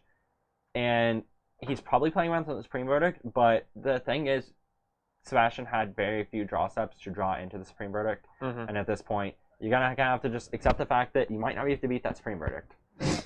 Yeah. So like the thing about the Supreme Verdict is it's a card that he didn't have last turn, so I think it's unlikely to assume that he's going to have just picked it up on his exact one draw step. I don't think there's any reason to play around it, but I feel like from the way he's playing, that's what he's playing around. So is that Champion coming in too? If it is, then I don't know what he's playing around. Yeah, with not using the Inkmoth there? Yeah.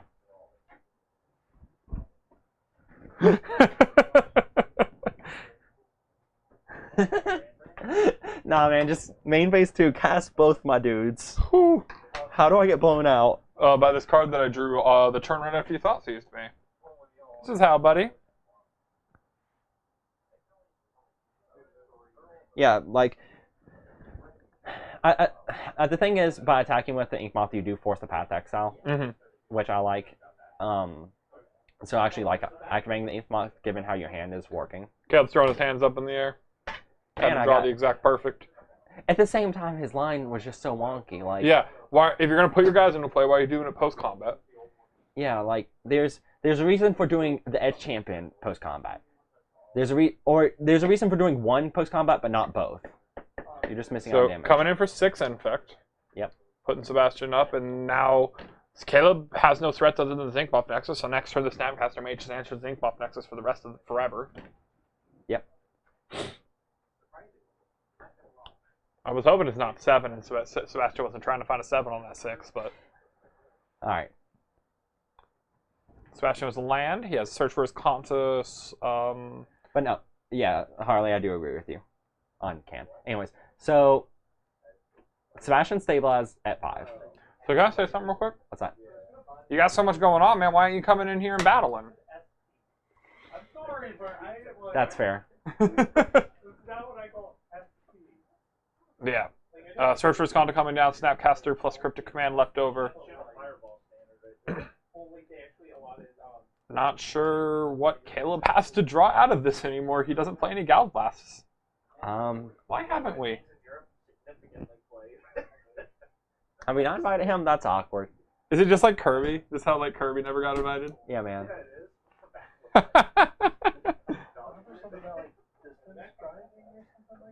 I think that we are in the presumption that it would be inconvenient for you to make it down for it. Okay. Gear per Aether Grid. So Gear per Aether Grid, looking not that bad right now, actually. I mean, yeah, Sebastian's not at a high life total, and he doesn't have any interaction with this card. Once it's in play, this card is kind of just in play. Alright, Search for his Conta. Trigger. What do we got? Is this good enough?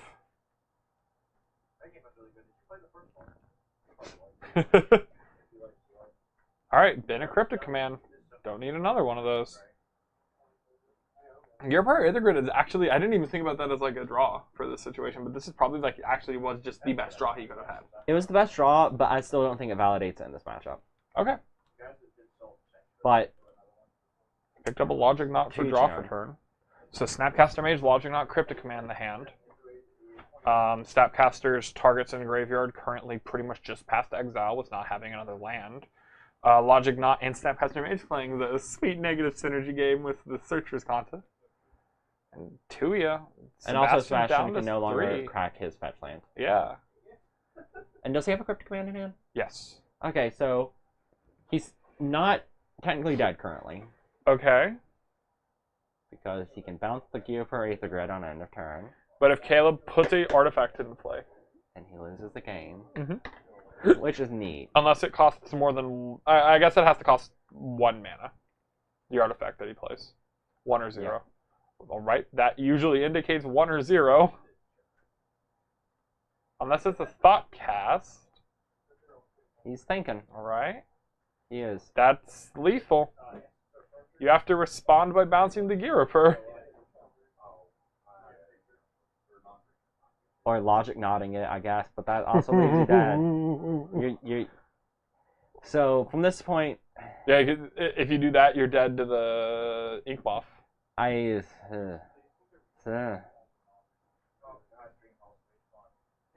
All right, well, what do you 4 mana? Uh-huh. No. So he can counter it and bounce the And then it's bounce the Ink Moth. Yeah, he has to. Because if he counters it and bounces the Aether Grid, he's dead. Okay. So, I don't see what I'm missing here. Because he bounces it and he can't, Caleb doesn't get an additional activation out of that, does he? No, he does. He does, never mind. Yeah, because he can animate the Ink Moth off of one of the other lands. Play the ink bomb. Oh, he no. doesn't have enough lands to Yep, like make it yep. worthwhile. So yeah, his play here, if he Cryptic Commands, is to Cryptic Command, counter it, and bounce the Ink Moth, otherwise he's dead. Okay. Counter.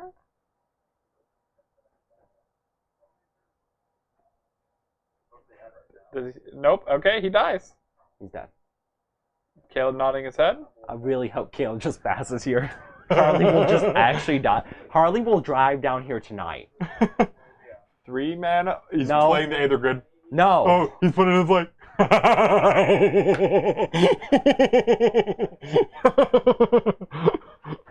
Okay, so no. Let me. I'm gonna defend him. Explain.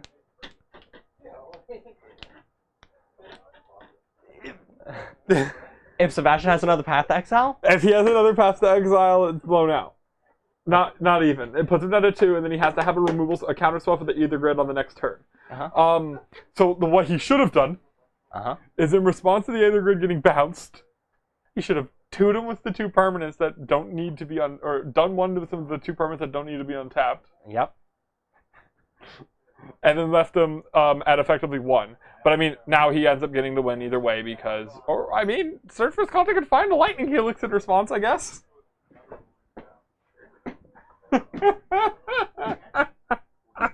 I really want him to get a Lightning Helix. I really want a Lightning Helix so bad. Memnite. Yeah, no, I agree with you, Brain Hemorrhage.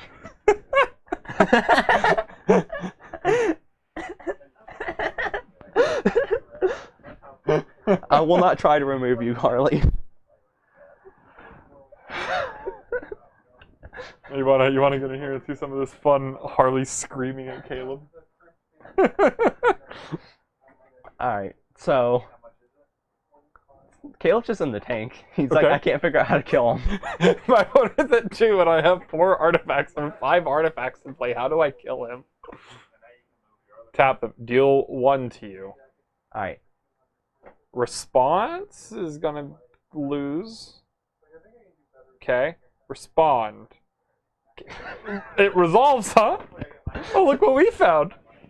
Alright, well, no, it doesn't matter, though. There's a Lightning Helix in there. It shouldn't matter. Well, he didn't respond to kill him. I was like, okay, in response, Helix your Memnite, probably? Okay. Okay, Caleb. Caleb understands how to win the game. Okay, so Caleb won. All right, going on to game 3. Okay, we gotta watch this again, huh? Yep. That's not how this matchup usually goes. Okay. So, from this point, Sebastian's gonna be in play for game 3. He has all of his sideboard stuff. Argument for bringing in Runed Halo and naming Ghirapur Aethergrid. I mean, there's an argument for bringing in Rune Halo in general. Okay. Just because just nerfing one of Caleb's threats can be good. Mm-hmm. Specifically the lands. The lands, because they are the trickier things to handle. And, like, just like cutting off one of Caleb's threats in general just makes things awkward for him a lot of times. So Sebastian made the play that he did. Okay. But he did it on his turn when, on his own turn when Caleb was untapping and putting him to 2. Yeah. He actually would have been able to survive another turn cycle and then had the Snapcaster to do it again. Yeah, he would have. I think he actually might have been able to start very slowly, and very shakily pulling ahead. He'd have to find the wear and tear. Like, he wasn't gonna win without the wear and tear. Yeah. There. But, I mean, he has his Conta running. He has his counter running. It's tricky from that point for him though. So, but yeah, like there were a couple plays from Caleb's side that I don't agree with. Oh yeah? As an Affinity What player. about the killing him one? The one that kills him. What do you think about that play? You mean not killing him? Yeah. I could have killed him? Yeah, I'm not the biggest fan of that. In general, I like to kill him. I have no way of knowing. Alright, ways we can figure out.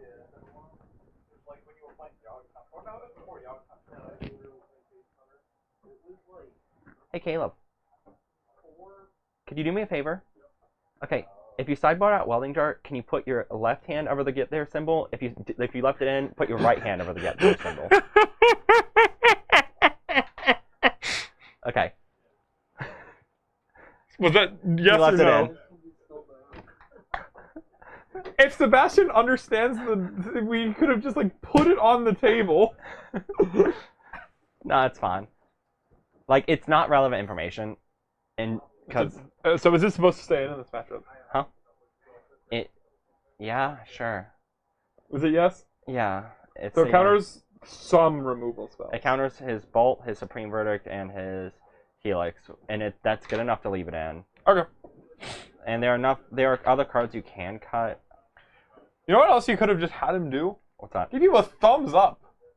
That'd be confusing.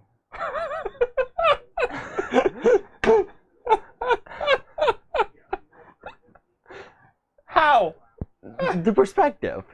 We just. I can see his thumb. You know what else you can see? Can you tell that my thumb is up right now? Can you tell that was his right hand? Yeah, you can. Did you see how long it took him to figure out what you were asking him? He figured it out though. Hopefully, he may have taken it out. Who knows? Also, you're probably right. I don't really play that version, the jar.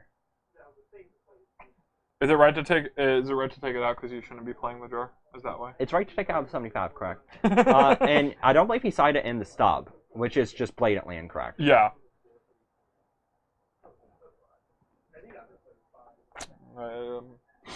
Probably being called sourdough bread. Sourdough bread? Okay. Alright, so Sebastian mulliganing to 6 once again. Sebastian just can't find a good hand. Looks like he has 6 land Magic the Gathering cards. Alright, so this is how Caleb wins the match. Sebastian mulls the 5, and then his opponent asks, and then Caleb puts 7 permanents in the play, and then asks Sebastian to concede. And then because it's Sebastian, he'll do it. He's Texas toast. Okay. Yeah, that's fair. That is a thick bread. It's a big, thick, beefy bread. Those are all adjectives I would use to describe that man. Yeah. Okay then. Let's figure it out.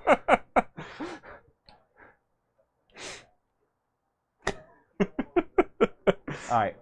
So, I think Caleb's gonna win this matchup, and he should never win it. 3, 4, 5. Verdict, 3 lands past the exile. I mean, that's about as good of a 5 as you get. Yeah, like you can't get much better than that. What are you looking at? Another verdict. Probably All right, not. so you're missing a second white source currently. Yep. I think that bottoms. That's an easy bottom. Well, it's not an easy bottom, but it's bottom. Yeah. All right. Hallowed Fountain comes in tapped. Caleb, how many permanents do you want to put in the game this time? 1, 3, 4, 3, 4, 4. 3 3 non-land. power. What did we pick up, Sebastian? What'd you get? Nothing. All right. Caleb's turn. Caleb picked up Hope of Geoper. Okay. Card that's kind of interesting in the list that can be used to kind of get a little jump on the Supreme Verdict turn. Mm-hmm. 3 damage comes in from Caleb's side. He plays, it looks like second Inkmoth Nexus in hand. Going to play a Spire of Industry and Just a going to get that Cranial cranial Plating. plating out there.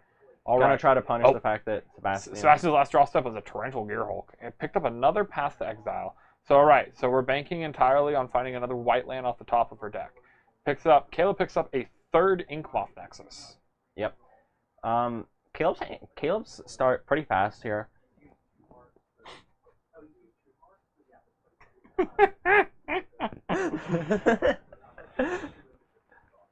Alright, Inkmoth, equip. Battle. 1, 2, 3, 4, 5, 6. No. 4, 7. 5, 6, 7. 7 come in. Sebastian goes down to 9. Doesn't fire off one of these 2 Path to Exiles. 1 mana. What are we doing with that? He doesn't fire off the Path to Exile. It doesn't gain that much, and Caleb has the choice of instant speed re-equipping if he wants. Mm-hmm.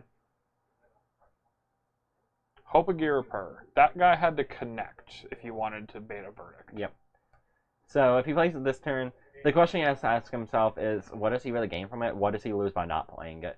I don't think you gain enough by playing it, but at the same time, I think it's realistic to believe that Sebastian will not have the Supreme Verdict next turn and try to closing out the game and take advantage of Sebastian's low amount of cards in hand is a very realistic way of winning this game. Alright. So here's Hope of Gearper. Doesn't that guy have to connect? That dude super has to connect. So he sacrificed it, asked Sebastian to read it, and then was like, oh, wait, I don't know how my deck works. Let me play this card. Would you like to read it? Would you, sir? Oh my god, if Sebastian, like, gets punished, I'm gonna be upset. He got punished. Okay, Oh, no. Okay, so end step, we're going to get rid of the Signal Pass. So he's doing this in... He's doing it in preparation for not hitting his 4th land, which is correct. Because... Yeah, especially because it had the second path picks up another Cryptic, which is rough. Yeah, I think that Caleb's gonna get here off of some questionable lines. So he's not using this mana, right? So Yeah. like these like lands that tap for colors, he wasn't really using them. Yeah. Well, I guess so that turn he was planning on haste equipping, I guess. Yeah. But I think I would have just liked playing another Inkmoth and getting more guys to come in. Yeah. He tapped out nothing relevant to the void state, and he could have Infect for 3 Infect around turn 3. Yeah, like, no, I don't disagree. He definitely has missed points of Infect that can be relevant later on in the game. Yep. So, Mox Opal, here's another Inkmoth Nexus. Inkmoth probably getting fired up by it. We're probably coming in. One would hope that they're going in. And this Hope of Gearper almost assuredly has to be the path target because we're like banking off a hit from Supreme Verdict, but now these Inkmoth Nexuses are definitely going to be a problem for the with Cranial Plating and the ability to haste equip. There's honestly, from this point, it's really hard to imagine Sebastian winning. There's just too much going against him currently. Mm-hmm. Yeah, I mean, in his hand is just a bunch of stinkers. He has Crypt Command, which he can't cast. Correct. He has Supreme Verdict, which he can't cast. And he has Torrential Gearhulk, which he can't cast. And then Path to Exile is the last card. Inkmoth, for some reason, didn't come in this time. So this is like the first time that I'm really noticing that this guy should probably be coming in. Why is Inkmoth not attacking right here? Do you want to, like, do you expect me to have a reason? I really want you to. I would say he's playing around a removal spell, but at this point, you're not, like, the bigger threat for Sebastian is his regular life total, and you have another Inkmoth, and, like, he also could have activated both of his Inkmoths post-combat to get, well, before damage to get a little additional damage in, but, like, he could have got more in. Or you could have killed him. Could have, like, he could have done a lot of things, but he didn't. So, he has another Inkmoth, which is, it's a nice land that can turn into an artifact by tapping itself. Mm-hmm. It's really, really useful in this matchup. don't know what he went ahead and picked up for the turn, but Sebastian went down to 2 with that attack, so like almost every single land that he has wouldn't have been able to cast any of the spells. I mean, he just goes to combat, attacks. Sebastian needs to have 2 removal spells to live through this turn. Kill that guy. Instant speed, re-equip it. May I put this over here now? Yep. All right. He's dead. Okay. Yeah. All right. So Caleb gets a 2-1. Caleb gets a 2-1. I think that I think that match was a bit weird. Mm-hmm. I feel like the thing is we didn't get to see the way that Affinity actually wins this matchup. Okay. Affinity actually wins this matchup by creating situations wherein your opponent is forced to react, and you can punish your opponent for reacting incorrectly. What about winning by your opponent just like crazy stumbling? That's one of the other ways you win this matchup, Mm-hmm. but it's not the interesting way you win this matchup.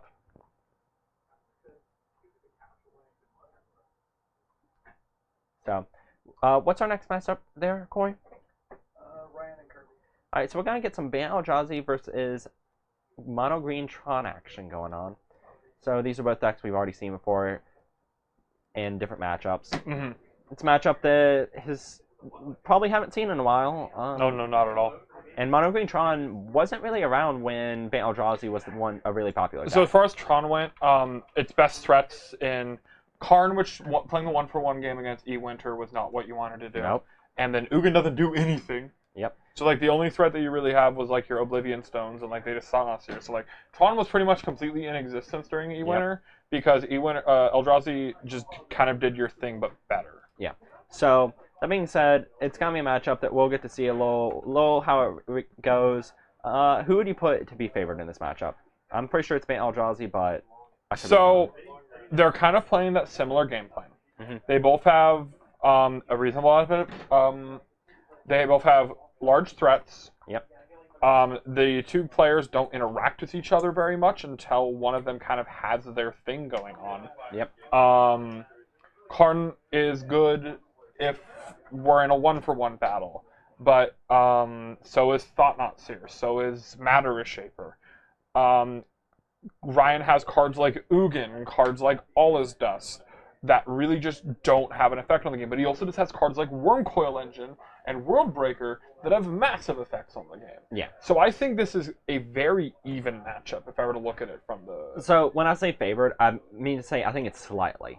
I think the fact that Kirby does have the possibility to get out there really quick can give him good tempo in this matchup. Reality Smasher, being able to attack your opponent the turn it comes down, versus cards, the type of cards that Ryan has, definitely makes it feel like a little bit better. But also, Ryan just produces mana, and Kirby doesn't really have a way to interact with his mana production. Yeah, that and enough of Ryan's threats just kind of look derpy in this matchup. Mm-hmm. Oh, I guarantee you, Caleb, this has no Blood Moon in it. Almost positive I did not see a Blood Moon. No Blood Moon. No Blood Moon. Yeah. No, there were definitely some points I missed when I was trying to run over everything going on in the Finny matchup. So I do apologize for that. I should have mentioned that the Stony Silence is on the downtick. Mm-hmm. But I was more saying that because Geopro Aether Grid, the reason he'd probably be bringing it in is because he's respecting it, but there's no reason to respect it. Because A, you can't beat it in a lot of scenarios, and B, he probably doesn't have it. Uh-huh. Alright. So I didn't get a great look at who's going to be on the play, and that's probably also going to cause a lot of... That is, I think that's more relevant in the matchup than each of the decks, just because if Ryan can do his turn 3 Tron thing, then he's going to have a pretty good chance of winning. Mm-hmm. If Kirby can get out a turn 2 or turn 3 Thought-Knot Seer, then he's going to have a pretty good shot of winning. Yuck. Double Ancient Stirrings, Cavernous Souls, and Creatures. So I think what we're going to see, and what we've been seeing from every time we've had Tron on Matt in a match on the stream so far, is the Tron player getting really lucky. What are you talking about? Tron player didn't get lucky in the green-black mid-range? He got lucky the game he won. That's fair. Lucky in one isn't lucky in all. That's fair. Luck can only carry you so far. Alright, so what's going on? What are we doing? Who's on first? What are they talking about? Talking about the weather? I'm going to timer? anticipate this is a mulligan. You cannot cast any of the cards that are in your hand currently. Are they waiting for the timer to start? That might be what it is. God. Like the start Yeah, timer. they're good to fire. No, I got it. Oh, he's just a win. I didn't know. Yeah. Alright, timer's being started. Alright, so go and get that timer started. Ryan gonna start off on Tronland, Chromatic, assorted thing. Kirby gonna start off on Temple Naming Bird. The Temple Naming Birds, that way he can cast his Birds of Paradise. How many birds total are in Kirby's deck? One bird. And it's not just 1/4 of. No, it is one bird. He used that land is now a waste. But I mean, it's something he needed to do because now he can cast his Ancient Stirrings. So Bird's Paradise there was probably, or Noble Heart would have been the best because there's more of them. There's no more of them and it actually has a relevant effect. But picked up a Brushland. That's good. Yeah. He could have played a Matter Shaper here, but he's just gonna go a little bit deeper. Your opponent also playing Tron Matter Shaper, a little bit of a stinker. Matter Shaper not at its best, and he'd rather go ahead and set up trying to get his bigger threats out. And also, if he picks up this Temple, he can still deploy the Matter Shaper. Yeah, Temple best pickup here. So picks up Temple. Matter Shaper is going to come down to pair with this Birds of Paradise on the board. Brushland in hand, 2 Reality Smashers. Karn Liberated probably going to come down from Ryan's side now that he has 7 mana on his 3rd turn of the game. And Karn Liberated, honestly, not looking that great. Is that what does he just have nothing? Does he just have a bunch of cantrips? I see only cantrips, but there could be something hiding. There's something colorless in the back of that. I see an Oblivion Stone. Okay. So play this, crack it for green. We need to get a mana counter, mana token at some point. What we need to do is stop making people tap their permanents to go straight in the graveyard. Yeah. I hate it. I'm fine with it. I hate it. It's being resolved correctly. Alright, so Ryan in the tank, he's picking the Ulamog because it's a card that just wins the game for free. Yeah, you put it in play, the game's over. And I think he has another map in hand, so map just goes and cracks for a I don't know why you'd play it with your 2 mana land. All right, there we go. We figured it out. So he's just gonna do the turn for here's my 10th and exiles 2 of your permanents, and Kirby. Is this good enough? Do you think this is okay? Yeah, I don't. Well, if he plays a Thought-Knot Seer. If he plays a Thought-Knot, but aside from that. Okay, so Kirby has to dig for a Thought-Knot Seer here. So he has 5 looks at it. That, or he could, since he picked up the Path to Exile, he could just deploy a Matter Reshaper, swing in for 8. Well, I mean Smasher. Okay, so swing in for Smasher. 8. If Ulamog comes down, what's it doing? It's taking care of the creatures or lands, do you think? So, I think that Kirby's making this play under the assumption that Ryan's going to target the creatures. Because if Ryan targets the creatures, then Kirby can Path. And if he targets the lands, he gets completely blown out by the Path. Yes. Unless he targets Bird Brushland. Which is not very likely, in my opinion. No, it's not very likely. So I'd have to imagine that Ryan's just going to go for the straightforward play of exile your Smasher, exile your Reshaper. And here's my 10-10. Here's Oblivion Stone, actually. That's actually fine. Okay. So we're going to set up another turn. Ryan's hand is nothing but really this Ulamog, though. So if Kirby is able to pick up a Thought-Knot Seer after the destruction of his board, he actually will be able to more than likely start clawing his way into making this more of an even game. But here he just finds Matter Shaper and a bunch of lands. Yep. Not that great, but I imagine he's just going to pick the... He might actually pick a land here. Matter Shaper just being a card that has so little impact that he'd rather guarantee his lands. So, yeah, I'm not too surprised to see him taking that Brushland. Mm-hmm. And now he's just going to get in there for 8 and main phase 2 cast that Thought-Knot, I imagine. But it doesn't have one of those. Oh, he doesn't? I thought he... Oh, okay. No, I'm saying that he had to dig for it. Okay, then. That's my mistake. So this will die. Flip puts a Noble Hierarch into play. And his leftovers are Reality Smasher, Eldrazi Displacer, and Path to Exile. So, Kirby knows that there's an Ulamog coming down next turn, so he has to try to set up a way that he can best play around this Reality Smasher hitting play. I mean, this... God. names. You Ulamog and I can are play. both doing very good with some words. So, it's getting met with the Dismember. That's kind of funky. It's funky, but whatever. Now Ryan should just go ahead and slam his big old man. The Ancient Stirrings is free. Yep. Ancient Stirrings looks at 5, sees a bunch of Tron lands, Ugin, and a Sphere. I anticipate we're going to pick up Planeswalker, even though the card's generally a pretty irrelevant card in this matchup. It's irrelevant, but Once it's still a you- Planeswalker. Yeah, once you get to the point of parity, Ugin just bolts him and then ultimates, and I think if you resolve an ultimate, you're probably going to win. And 6, 8. Okay, Ugin's coming down this turn. I like just the. Well, okay, so he has a Dismember to protect it. Okay. Yeah. And he has cards to discard. Ugin is at way more than 6. We minused for some reason.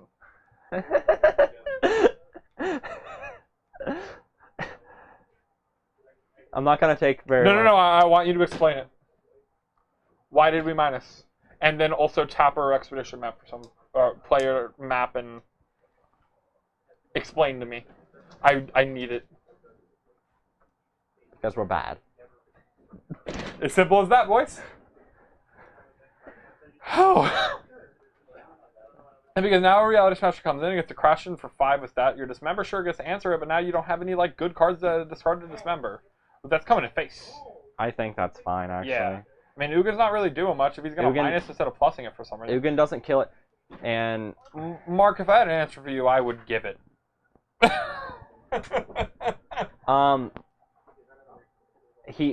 there's to answer your question, there's literally no reason to not plus on it. I was because he wanted 6 permanent counters on it. Instead of he just didn't want to get 2 dice. I would accept that as a more reasonable answer than literally anything else he could say. He was too afraid that we were gonna have to call him out on like improper dice again, Okay. and he was embarrassed. Okay. So anyways, we're up to 8 now. We should be higher, but whatever. Oh, you should be at 11. You should be ultimating next turn, but instead, we're here at 8. Yep. Alright, so now we're gonna cast this. Now, Ulamog. there's a way that Ryan loses here. Okay. What is it? Not targeting that Reality Smasher. Well, okay, so Okay, he didn't. okay, so yeah, taking the most mana, the highest mana producing land, and the Reality Smasher. For a second, the way it looked, I thought he took like Temple Brushland for some reason, and I was like, "What's going on here?" Kirby having a decent play here, honestly. Which is, Oh no, that's not an Eldrazi Temple. nope, Temple's gone. Either did Brushlands. Kirby's having no good plays here. There you go. He has a fine play. He gets rid of this stupid Ulamog. I mean, he might have to play the Matter Reshaper. He has to play the Matter Reshaper. Well, it does. Well, what does Matter Shaper do? What? I mean, the thing is, if you path to exile that, then his Eugene is gonna get to ultimate range, and you sure can't beat that. Like, But so like, okay, so play the Matter Shaper. Yeah. Ugin pluses kills Matter Shaper. and then you hope to another Matter Reshaper. But if you hit the other Matter Shaper, Ryan doesn't attack. But you, And then you path have the exile. path to exile. So yeah, you play the Matter Reshaper so that we could theoretically win next turn. Because Okay. you're not winning if this Ugin ultimates. Okay, but we know that that wouldn't work because there's a. We know it wouldn't work, There's a stone in Ryan's hand. but we can't from. Yes, no, I completely say. You also picked up a Karn, huh? You think it's good enough? Oh, moving Oh, the wait. table. No, that would work because the Oblivion Stone doesn't protect the Ugin. Yeah. Bolt you. I assume we're gonna put this Karn into play. Okay, never mind. He didn't want to kill it with his Oblivion Stone. What world are we gonna explode our Oblivion Stone? The world Ryan lives in. 4 mana. What you got, Kirby? Oh, Matter Shaper, huh? Alrighty. Ryan, is this one good enough? Oh, we see. Obviously, he wanted to hold his Karn for the Sanctum of Ugin, so he get his other Ugin for his other Ulamog. And then on turn, like 3 turns from now, when he's still somehow playing this game, Yeah. he'll also have another Ulamog. Yeah.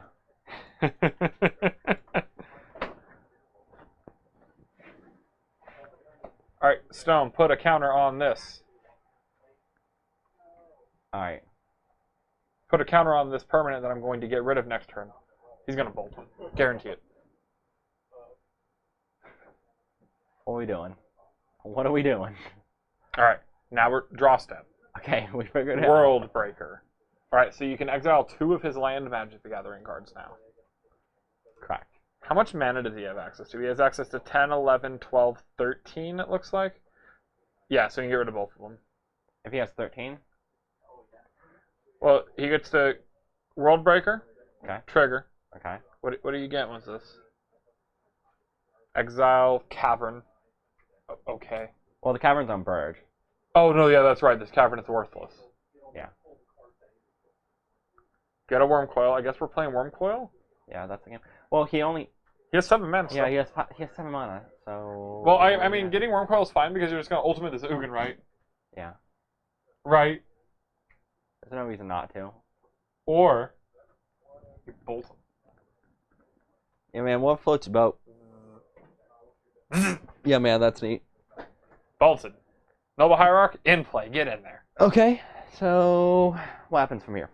Wormcoil Engine. Karn Liberated. Wormcoil Engine. Whatever giant mana spell he wants to play. It doesn't matter from Ryan's side. He can literally do whatever he wants. No misplay can get punished. Average CMC on his board, 6. Average CMC on Kirby's board, 1. I'm glad you figured it out. He's about to make it a percentage over 1. Why does this card only cost 2?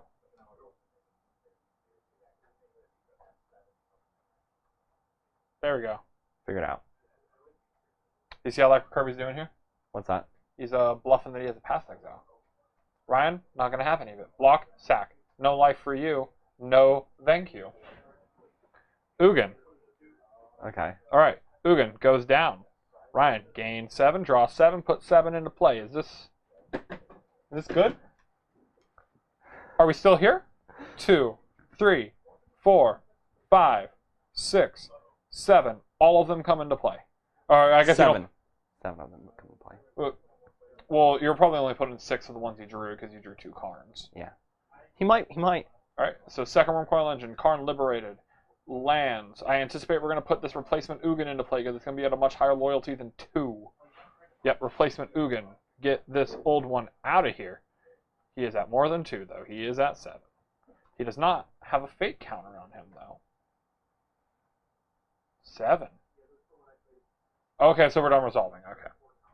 Kill that guy, too. I have 100 million permanents. I forgot to use my Karn. I forgot to put loyalty on my card. My Karn's in the graveyard. My hand is 2 more cards. Yes. Show him who's boss. Yes. Get him. Oh, I didn't expose this on 0, huh?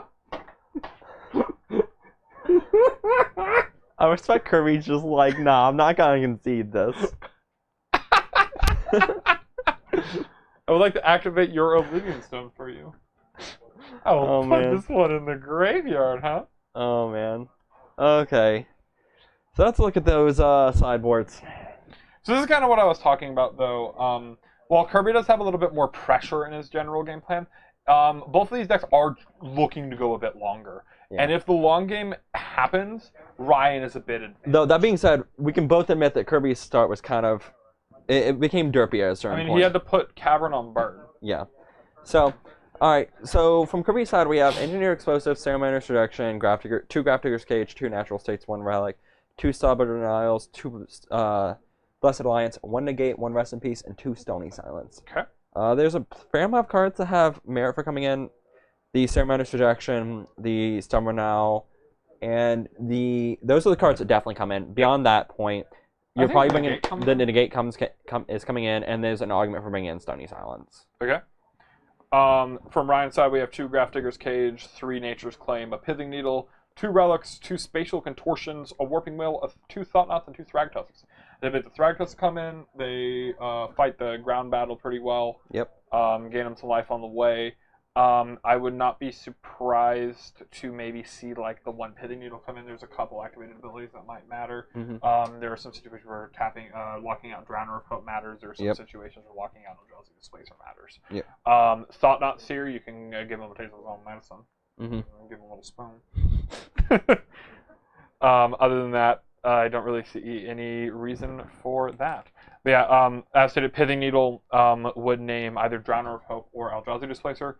Both of those cards have a relatively relevant effect on the game. Yeah. Displacer getting through blockers, gaining extra value, and Drowner of Hope also just being able to get through blockers. Mm-hmm. One of the main ways that Tron beats Ground Pounder decks is it puts one Coil Engine in play, and it says, deal with this bigot. And they can deal with it with the Scions. The Scions can profitably block it, and the Drown of Hope can tap it, and the Displacer can promo tap it. And one of the things is you're kind of looking for things to come out.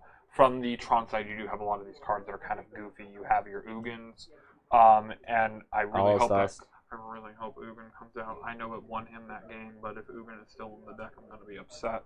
And then the All Is Dust, which really have no interaction with Kirby. He can... So... Ugin minus one at Noble Herrick, so we could get one colored permanent with it. That's why. Only colored permanent. Okay. Value. So, Walking Ballista, though, is another card that can be cuttable. Yes. It can be used as a 2-mana kill target bird, but that's really derpy. That's exactly what you want to do. Well, you want to bolt the bird. You don't want to use your whole turn on it. And then Kirby also has some derpy cards in his deck in the form of Engineer Explosive, Dismember. Path Exile can stay in, but it's on the low end of cards that are decent. And then you can just kind of like pick and choose from that point as to what you want to cut. So that was game one, and that's kind of how I...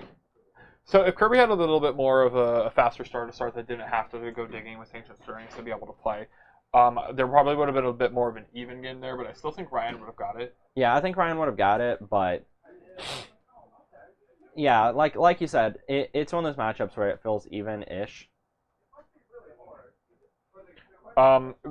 Looking at our sideboards, looking at what we anticipate the game 2 and 3 configurations to be, who do you think gets a little bit of an edge? Kirby bringing in the counter spells feels like he gets a little bit of an edge. Okay. So Kirby's opening hand is 3 lands, one of them being Cavern of Souls, the other 2 being Colored Producers, Noble Hierarch, Matter Reshaper, Drowner of Hope, and Reality Smasher. From Ryan's side, we see at least one Tron piece. Sanctum of Ugin was in there. World Breaker, it looks like Thought Not Seer did come in. Okay. There's the second one being picked up. All right, and we do have 2 Tron pieces in Tower and Mine, but we have no baubles of any sort. So his hand is kind of a little gutsy. Picked up an Ancient Stirrings. But he has Nat. Oh, he has Nat. He has Natural Tron. Of course. So. It was in his opening hand. Yeah, that's neat. Alright. Thought Not Seer. We see Thought Not Seer, World Breaker. Thought Not Seer, Sanctum, Mine. Oh, no, not Nat. Oh, okay. This is just awkward then. Yes. It's also awkward from Kirby's side because, like, you don't really have a good pick. I think you just take this World Breaker. Like, your Thought Not Seer. The World Breaker is the one card you can't go over the top of, and yeah. You can't currently cast the Ancient Stirrings.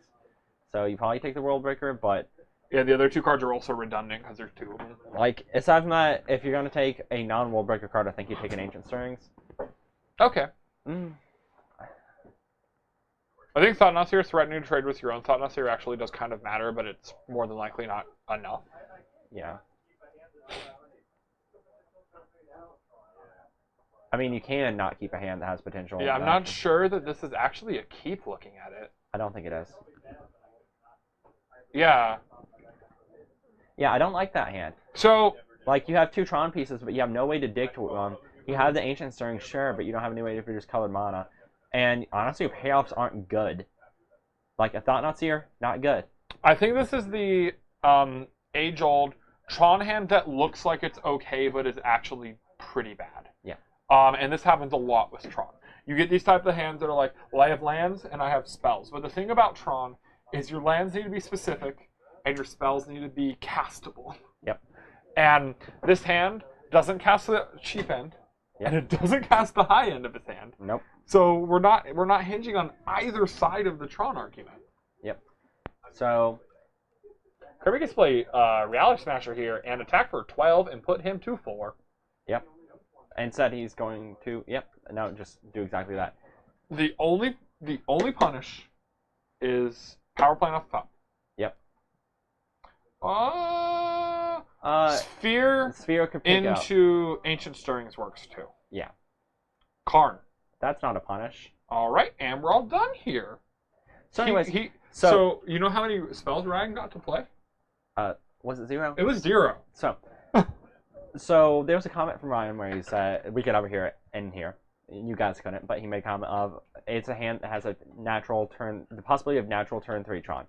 So, and I can't mulligan it. That's the relevant part of this statement. So the thing is, you can mulligan it because your deck has a bunch of ways to draw cards, a bunch of ways to search out lands, and a bunch of ways to do things.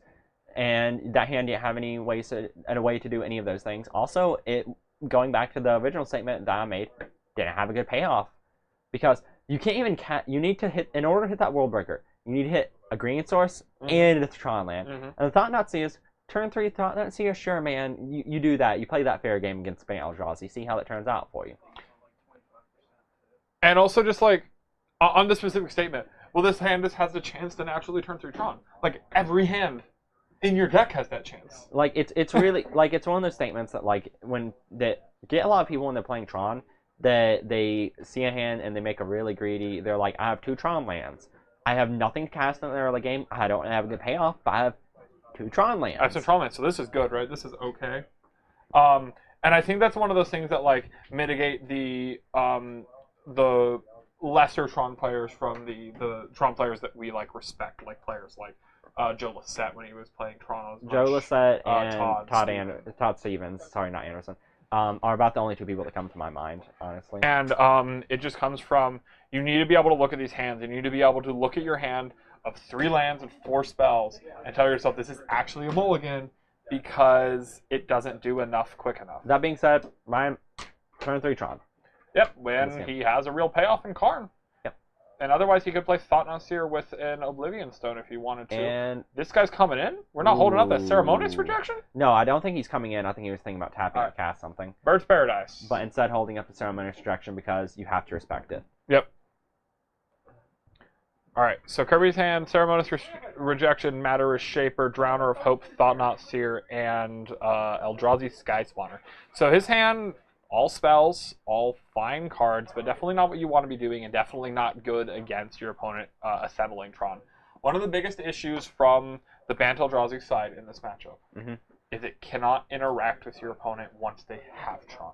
Yeah. It's the same reason why Dredge has a bad matchup here normally. Yep. Is if your opponent makes Tron, you're not going to be able to favorably interact with it. Yep. Ryan here looking to go ahead and play a Star.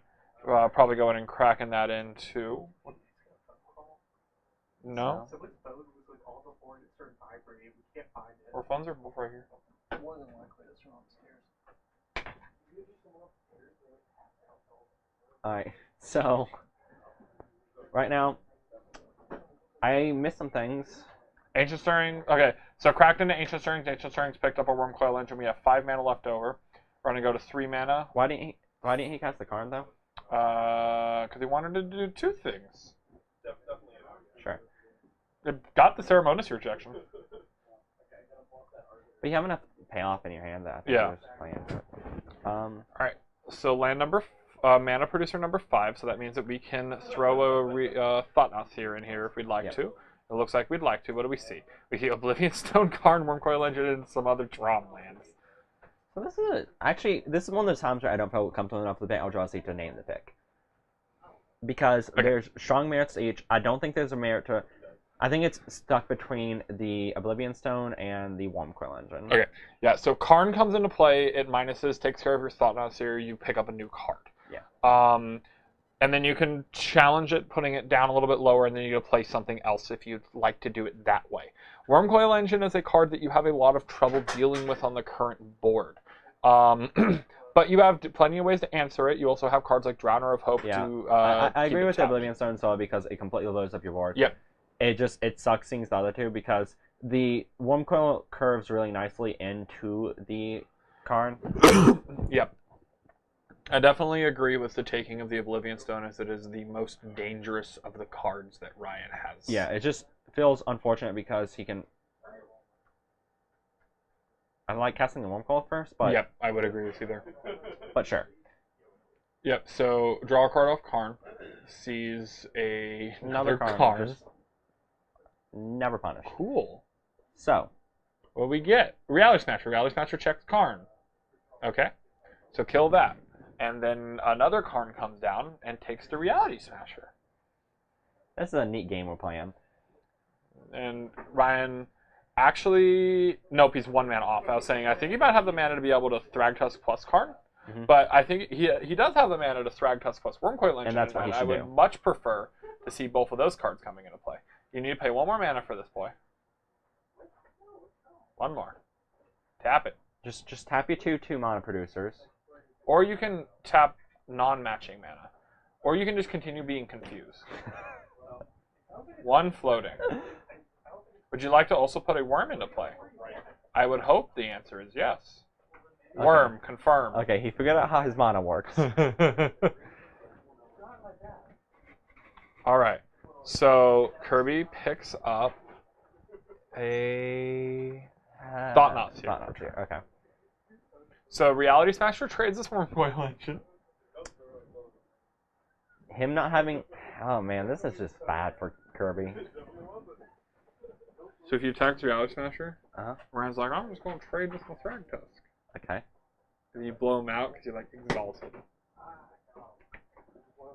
So you just plan on your opponent being an absolute idiot? I'm planning on my opponent making him an RLP. Sure.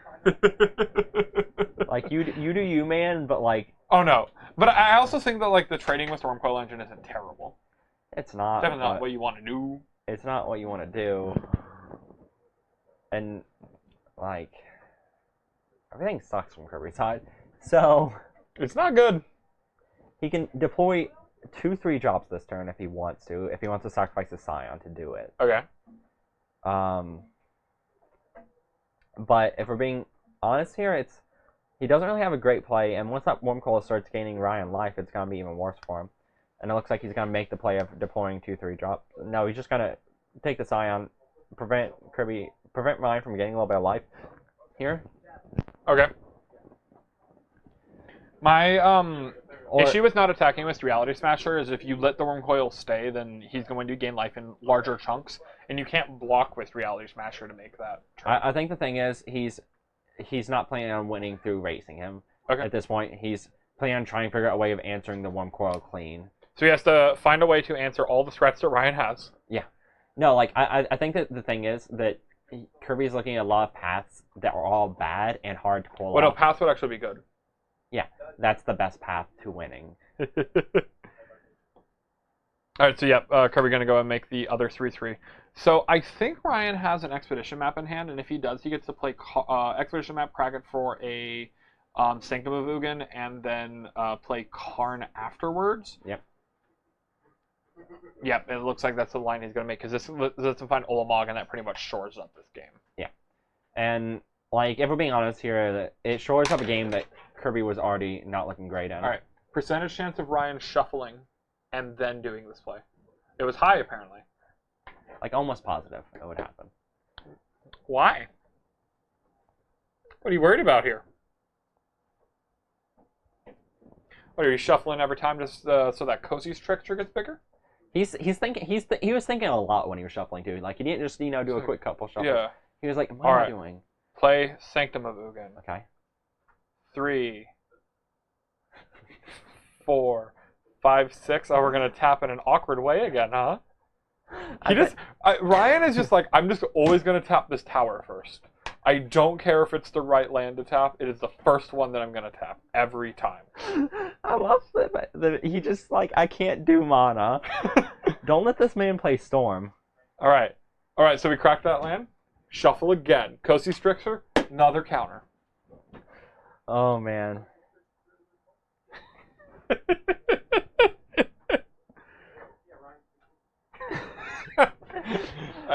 I have confused Caleb. Alright. So, Ryan is in the tank. He's just like, I can't figure it out. What giant monster do I get? Siege Rhino Master Master. 87. Thank you for getting there, and thanks for the follow. And we hope Not to the give follow. you Yeah, the follow. We hope to give you much quality content. Dude, has anything here been quality? Magic the Gathering content? We hope to give you questionable Magic the I Gathering think you content. and I are like the quality. Yeah, that's a statement that tells us a lot about this stream.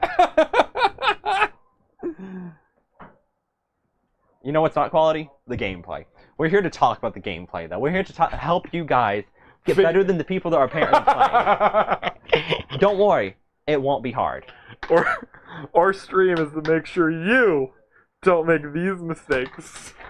It's basically just like one of those like videos they show you in like driving class of like you see this dumb We're idiot. driving instructors? Yeah, like I don't want to be a driving you see this dumb idiot, he died.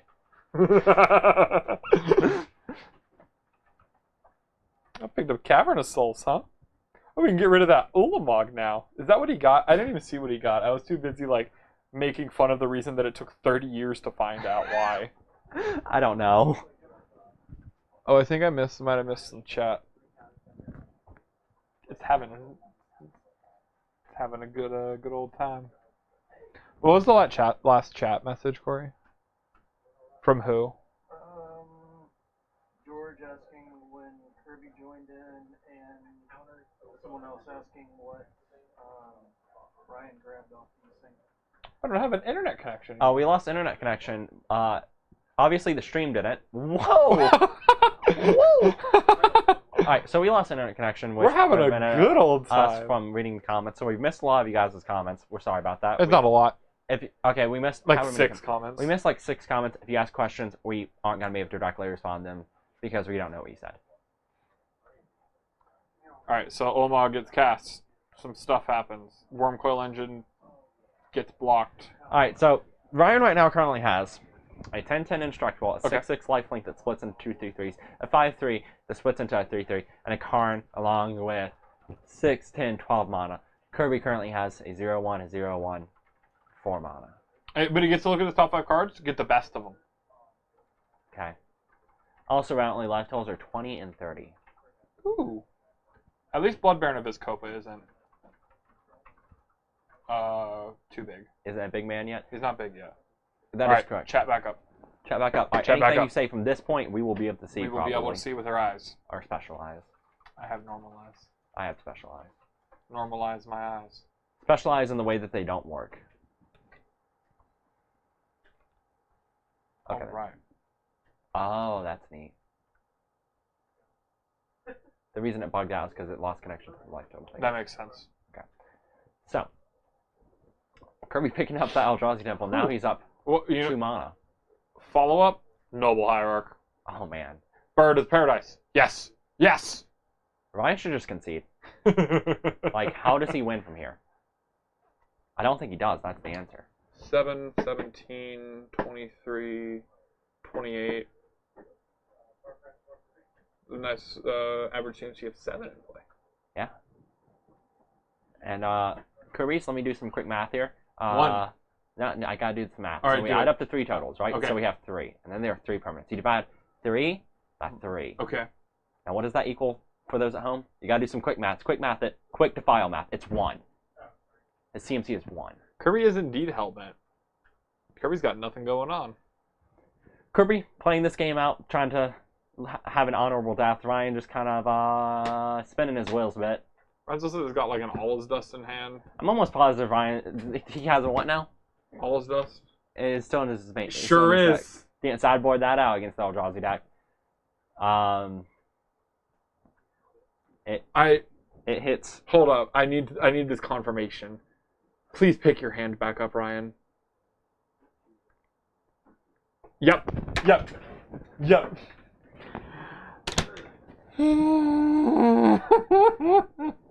Got my big ol' dust. Also, like, in the time that he picked it up, can he hear us? Is this on? Is this on? Can you guys hear us? No, it's not on. He knew. He in that moment he It's realized not Walking Ballista because it's all is dust. which won him the game, I guess, It didn't though. He hasn't won yet. He's only hitting 416. and he had to sacrifice the Thragtusk. Yep.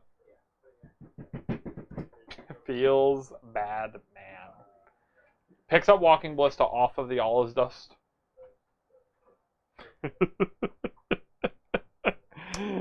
Okay, had to get that out. For those aspiring Tron players at home, if you're playing against Bant Eldrazi, please do sideboard out your All is Dust. In Kirby's deck, it hits 5 permanents. Those 5 permanents all cost. There were 3 of them in play though. There are 3 of them in play. 3 of them were in play. Um, Maybe he's just not familiar with the wording on Devoid. Maybe. So if you're at home, do keep that in mind. All is Dust, not a good card in this matchup. Well, maybe he anticipated Kirby was going to put a Painter's Servant into play at some point. That would make you sacrifice your own permanent. In fact, with how Devoid works, Kirby get to keep permanents. Wait, is that actually how that works? I think Devoid so. overrides Painter's Servant? I'm not actually for sure. I might entirely be wrong. Let's see here. This card has no color. This card has no color, then Painter Servant gives it color. So yeah, no, Yeah. It does have color. Alright. So Ryan gets it 2-1. Making questionable plays along the way. That's been a recurring theme tonight. I'm gonna make questionable plays and get rewarded. Yep. I have this Inkmoth Nexus. Wait. Tonight? Always. Recurring theme of the stream. That's fair. Our first emote just needs to be us going, huh? I feel like occasionally I need to like, I don't know. Occasionally I just want to play so that way. Be like, you're just in here. You're like, I don't know what to say because like someone's making good plays. It's the same for me for you, man. Yeah. All right, what do we have next? We have Alex and Caleb, and then you and Michael are last.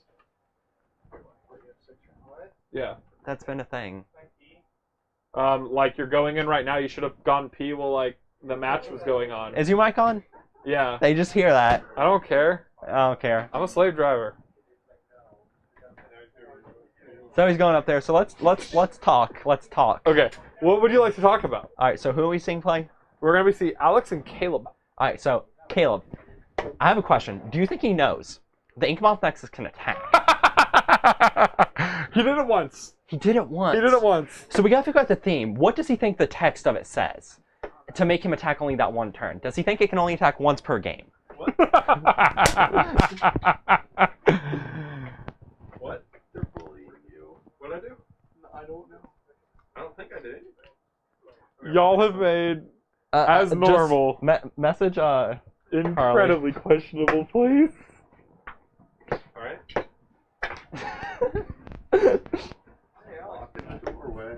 Alright. So anyways, you kids you go and get in there. Alex is back. Play against Green Black. So we lost connection to chat. You can see on Corey's screen there. All right.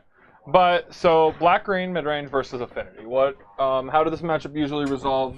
What So- kind of goes on? So I haven't played this specific matchup a lot because Green Black only recently started picking up as opposed to Abzan or Jund.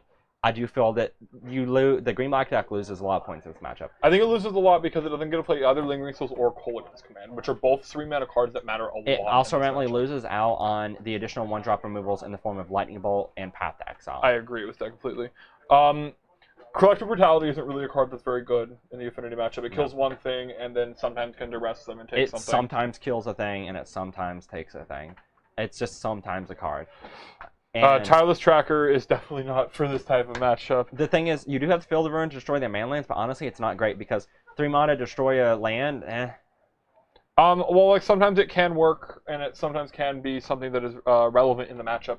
It's definitely going to more than likely be awkward. I could definitely see it being used as like a Revolt activator to be able to Fatal Push Master, but that's really the only time I could see Field of Ruins being able to do that as mattering in this type of matchup. Yeah. So it's a matchup that I feel like by playing the black-green, you're trying to gain points in matchups like Tron, matchups like Tron, and then What other matchups? occasionally you want to gain some points in Tron. Okay. So that's probably why you're playing green black. Affinity, one of those times where like we said, you're losing out on some cards that matter a lot. Mm-hmm. And I still feel this is a matchup that's entirely winnable still because you're playing a deck that's heavy in removal. And Yeah, you're on 4 Fatal Push, 2 Abrupt Decay, 3 Collective Brutalities, and 2 Maelstrom And Pulses. one thing of note in this deck, whereas most Green-Black X decks are playing 6 to 7 discard spells, He's on this deck the full is 8. the full 8.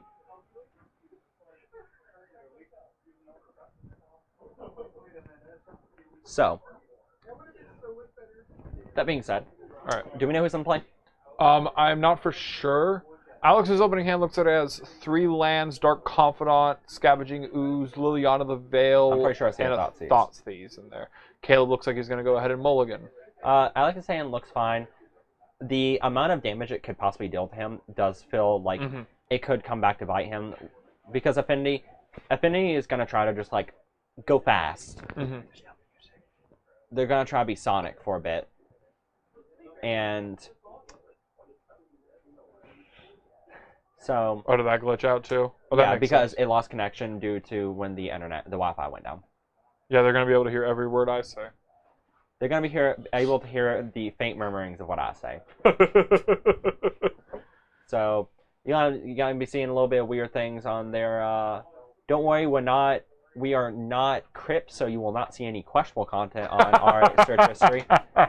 That's for the Hearthstone players at home who would know what I'm Like, talking it's like about. a very, very deep inside Hearthstone joke, too. It's like a 2013 joke, and it's not even when he was a Hearthstone player, it's when he played Diablo. Okay, so it's a deep in there joke. I'll go and spoil it. Streamer named Crip, who's really popular in Hearthstone right now, was streaming and he accidentally went over to his Chrome window or whatever browser he was using. There was a Pornhub on his recently visited. I wasn't gonna say straight website page. I was just gonna say there was a not safe for work page, but yeah, that one. All right, and Caleb's hand. A welding jar. Actually, welding jar is good in this match. Yeah, but this hand in general. This hand's real derpy. He has no way of casting that thought cast. He doesn't really have a way of pressuring very well. And Alex is. I don't even know what you thought sees out of it. I think you take the thought cast. Honestly, you just don't care that much about the other stuff.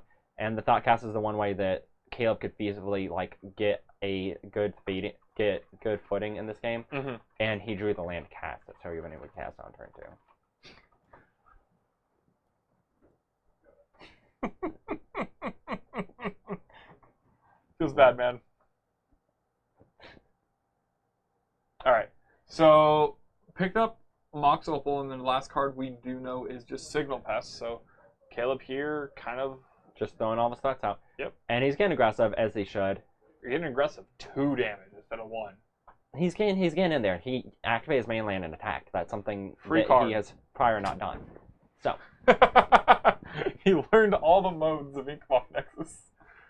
So Alex randomly picked up that land for turn, then immediately played it. Yeah. A little bit weird sequencing, but it's fine. We knew what he was doing. Liliana comes in, probably just eating Ornithopter. Yeah, like it's a 1/1 removal and it gains you 2 life. Yeah, then he can go ahead and throw one thing at it unless you just want... you probably just ignore Liliana at this point, right? I think you eat it. Like Thought cast. Yep. Well, so my reasoning for not worrying about it is you're more than likely going to put yourself back to 0 cards. So it's going to force Alex to discard a card from his hand, and then next turn you're going to be able to more than likely do as much damage to it. So. Yeah, but there's a possibility that if you're not able to deal with it, you want to get that Liliana off the board as quickly as possible, and the 2 damage doesn't matter that much. Okay, that's fair. Caleb taking 2 instead of gaining 2. That's much worse. This Steel Overseer, if we lived in a land where this Steel Overseer lived, it'd be pretty good, but we don't live in that Yep, land. Alex gets to take the plating out of hand and then Abrupt Decay the Ooh. Steel Overseer. So he's just going to keep himself... What? Oh, okay, Welding Jar. But you have to get rid of the Welding Jar at some point. Okay, so that's interesting. So we're in a weird spot. Yeah, definitely.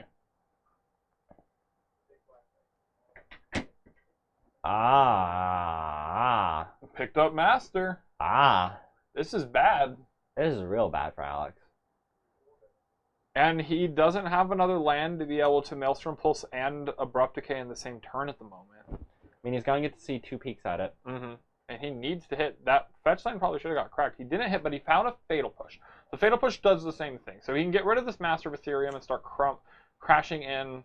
But is his counter race fast enough is the problem. Actually, I think he has to answer that Steel Overseer this turn. It's more important than the Master? Because the thing is, he can answer the Steel Overseer on his next turn, and it won't have any more effects. Whereas if the longer the Steel Overseer stays in play, the more effect it has. Okay.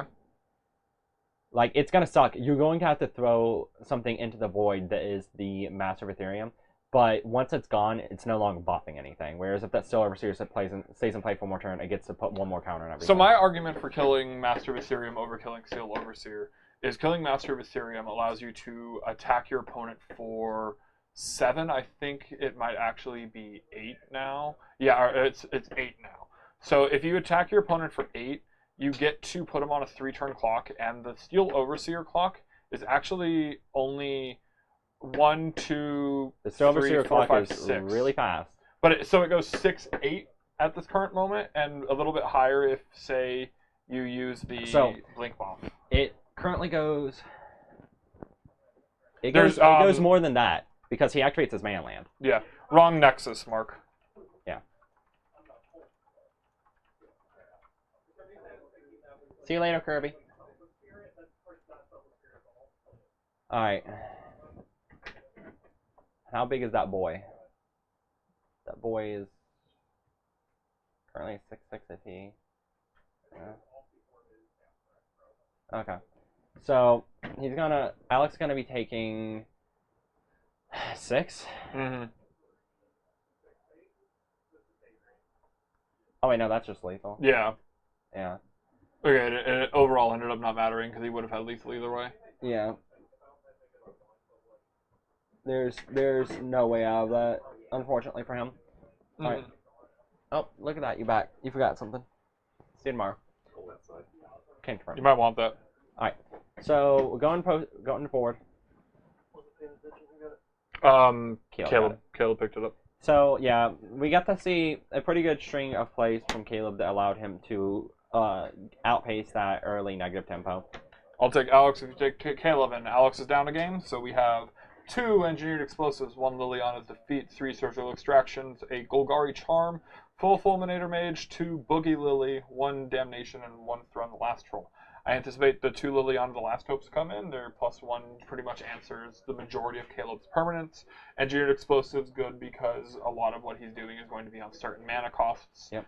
Golgari Charm can kind of sweep a board in some situations, and a Damnation because Supreme Verdict is good against their deck. So from Caleb's side, you're taking out those Steel Overseers. They're just kind of they don't do that much. Mm-hmm. A lot of times they just eat something. Well, actually, I don't know. I'm not actually sure, but they're probably things you could cut. You bring in the Edge Champions, you bring in the Thoughtseizes to try to take care of the relevant disruption Alex has. Uh-huh. And your plan is you're going to now accept that you're going to see a little bit more disruption for what you're doing, and you're going to just try to outpace what Alex is doing. Mm-hmm. You're not straight racing, but you are still trying to stay ahead in card value. And it looks like Caleb is also bringing in the Dispatches in attempt to try to minimize the amount of threats that Alex has, considering he is a low threat deck. Yeah, he's only really on his 4 Tarmogoyfs, and it looks like he kept in his Tireless Trackers, taking out his 3 Collector Battalions and 3 Liliana the Veils, which makes the most sense as cards to cut. Yeah. So we're on 4 Scavenging Ooze, 4 Tarmogoyf, and 3 Tireless Trackers. It's real threats, and the Dark Confidant, I guess, has the ability to attack.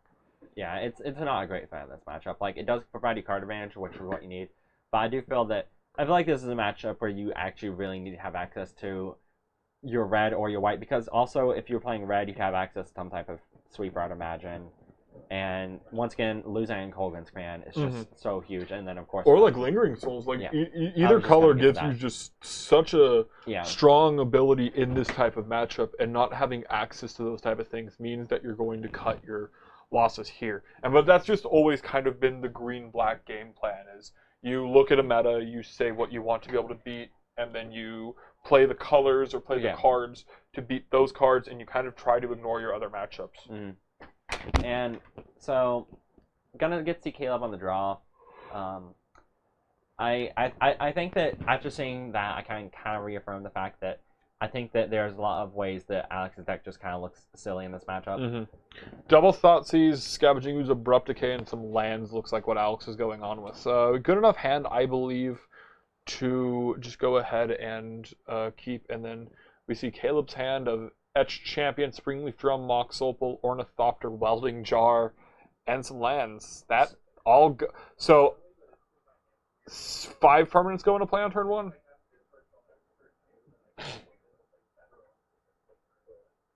So I think Alex is thinking about taking that Welding Jar and then taking the Etched Champion. I would probably think that's actually very likely here. Alex actually going over at the play area that if he takes non-Etched Champion this turn, then next turn he gets to Thoughtseize again and take Etched Champion. And the only way he gets punished is if there's another Mox Opal. But he's not going to take that because this also means that he's able to play a threat on turn 2. Uh-huh. Caleb picked up a Cranial Plating, though, so Caleb will actually put all of his permanents except for 1 land into play this turn. Yep. So there's that. We knew about these, do these. Here's the one you didn't know about. Is this good? Is this what I want to do in this matchup? The answer is yes. Yeah, that was a pretty nuts turn after getting Thoughtseized. He's able to put a large amount of permanents in play. One of those permanents is a pretty good threat, and he has protection in the way of the Welding Jar. It looks like it actually would have been a lot better for him to take the Welding Jar, but I think it was defensible for him to do that. It's one of those things where Caleb had to draw a very specific thing to get a full punish, and he did draw that. And Alex just puts a land into play untapped, and Caleb draws another land. So Caleb here can go ahead, suit up, or... Oh no, he drew Master of Ethereum for the turn, which is huge. Are we not just decaying the Cranial Plating? Abrupt Decay gets targeted at permanents. Unless he has a Liliana here, I think that... He took them all out. Oh yeah, he took them all out, so yeah. I don't really like that, but that's me. Land Tarmogoyf. He's a 4/5, and Caleb's creature is a lot It's bigger than 4/5. 4 toughness. It's a lot bigger than 4 toughness. And 1, 2, 3, 4, 5. So currently it'll be a 12/6 if Caleb plays no permanents. It's gonna be currently 14/8. And he gets to attack with both of them. That guy has haste, doesn't he? Yes. Why are we not slamming? What's he doing? 14/7. 2 damage? No, he doesn't have haste. Sorry. Does he not? No. That card's terrible. Yeah, crack. Alright, so if Alex has untapped land, he can trade his Hissing Quagmire with a Welding Jar. Yeah, it's none of this is good for him. Pretty sure this is gonna be a quick 2-0 for Caleb. Oh, there's Liliana. You know what Boogie Lily doesn't do when there's a Master of Ethereum? It's kill anything. Yep. So... That was quick. Caleb getting there in a quick 2-0. Alright, I'm going to go to the bathroom because the next one, not going to be quick. So the final match is going to be Mono Blue versus Jeskai. Mono Blue living, and that is to say. It's going to be a matchup that's a little interesting to see. So, in this matchup, from what I've been told, the Mono Blue deck shifts over to be playing more of a control game.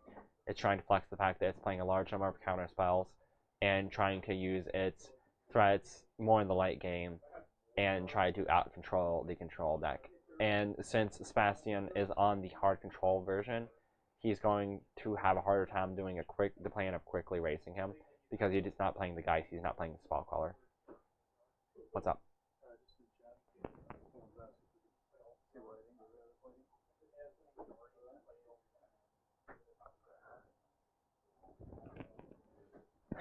I assume...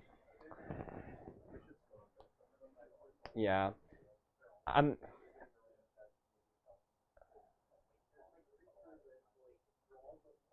not honestly for certain. I can try to get, when he comes in here, ask him as to why he did not do that. I think it may have just been a thing. He may have just kind of had one of those moments where... It was fast enough. So, question for Alex.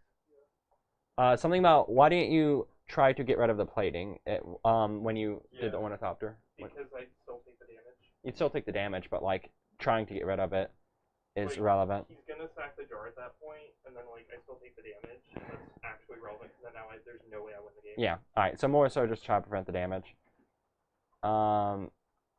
Also, story mode. I haven't played through it. That being said, we're not a fighting game stream, but I will say Dragon Ball FighterZ, good game. I haven't played through the story mode because I want to get decent at the game before I play through story mode and get bad habits from playing against computers. So, alright. So I got the explanation. Wayne, go ahead and get those boys in there to play. I also just realized, Ajay Strick, that I thought I was talking to one person and not you because both of you have red names. So, but yeah, no, given that he was just doing it because he wanted to prevent the damage, because at that point, if he took that hit, it was a large enough hit that it prevented him from actually having any possibility of bouncing back. But the fact of the matter is, from that point, he didn't really have a chance of bouncing back. I think that the only way you could have won that game is if you're taking the Weldon Jar, but taking the Welding Jar is playing around a very specific thing. Mm-hmm. And Caleb just happened to get the perfect thing, which was the top deck cranial plating. So I think that was kind of a case of a little bit of luck on Caleb's side, but also just kind of it being hard for Alex to play through. Can I make a weird argument for thought-seizing away the Ornithopter?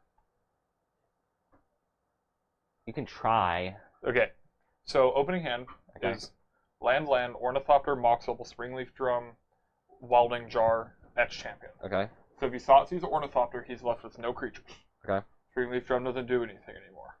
And then next turn you're thought-seizing again, and you're thought-seizing with the Etch Champion.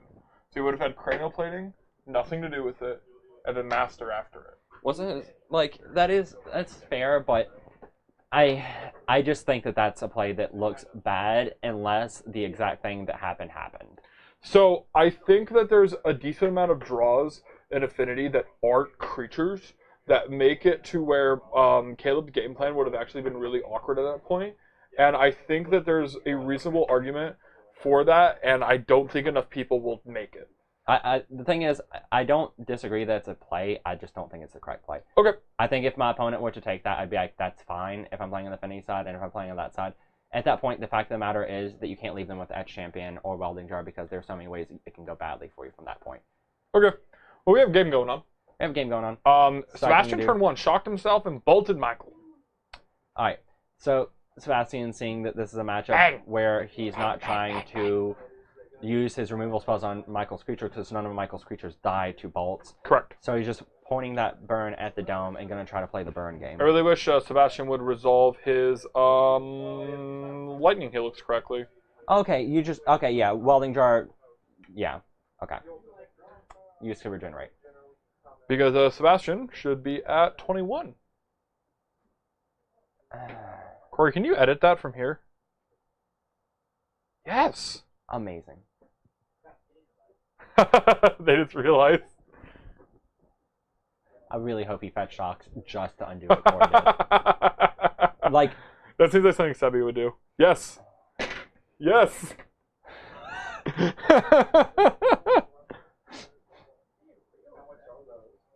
So Michael's hand looks like it has Cryptic Command, Living End, Remand, Pact of Negation. So we're just Snapcaster. Also, Sebastian just said the sloppiest cast of Snapcaster exile a thing from our game. I'm really surprised to not see Remand get cast on the Lightning Bolt. Yeah. Because this is actually how Jeskai beats you, is they play Jeskai Burn. Though, to be fair, he might not know how this matchup goes, because why would he? That's completely fair, but...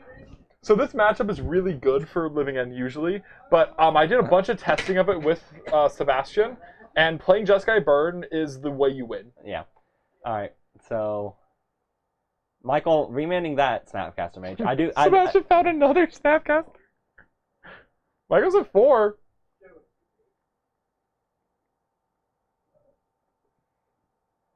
Okay, so... He just hasn't done anything.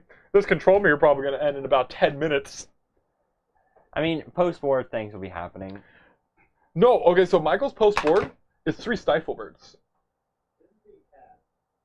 And then Sebastian and I were testing this, and like I said, the way that Sebastian wins this matchup is by being the burn deck. If he wins by being the burn deck, then why not bring in the Leylons? Because Stifle Burn honestly feels pretty rubbish. I actually like it in this matchup. I mean, I like it, but I like the ley lines more. I would agree.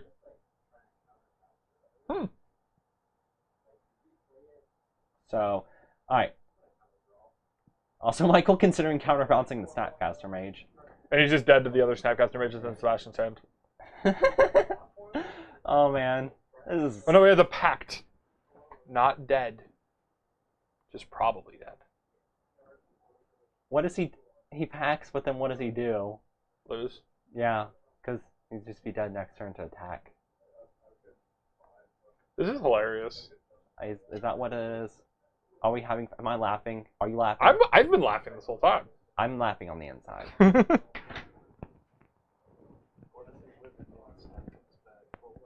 Yep. Oh my god, that's great. So Yeah, Living End doesn't do anything. Living End just killed you. Another Cryptic, huh? So is he at the point of Crypt Man tapping this one? Snappy Probably. Boy? Who would win, a Snappy Boy or a Cryptic Command? The answer may surprise you. Snappy Boy. Snappy boy.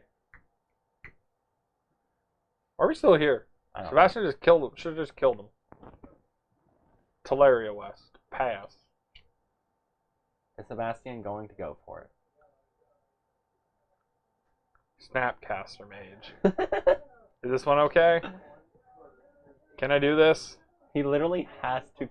He has to pact it and then Cryptic Command to tap his team. Yep. Shoot you. Or just die. He just dies. Alright. Packed Lightning Bolt.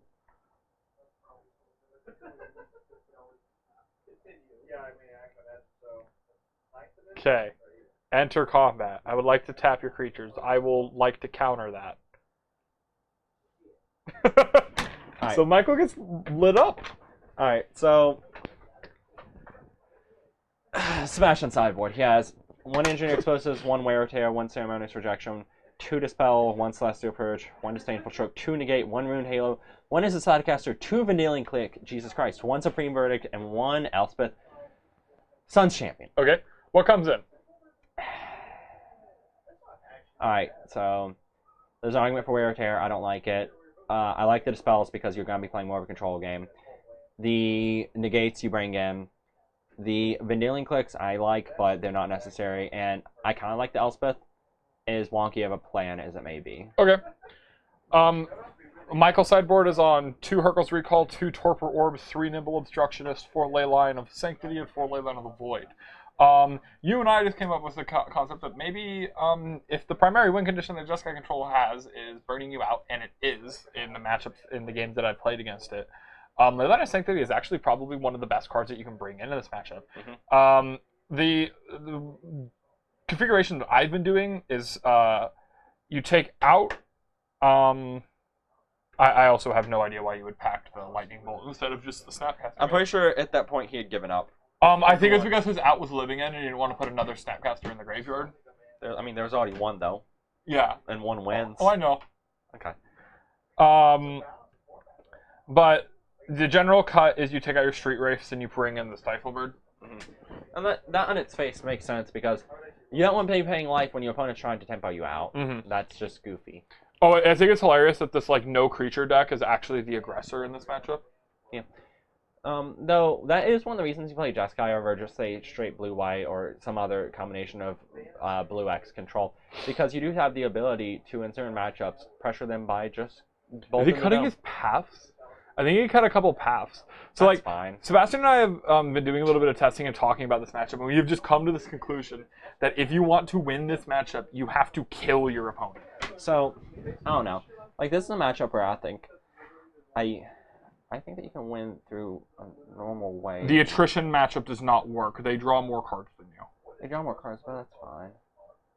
Like, I think this matchup where you could win in the turn more. You just have to play in a really weird way. They also play 10 counter spells and you play 5. They play 10 and you play 5, but that's pre-board.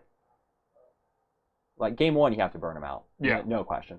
But game 2, if the plan becomes to bring in the ley lines, you're going to have to win in a different way.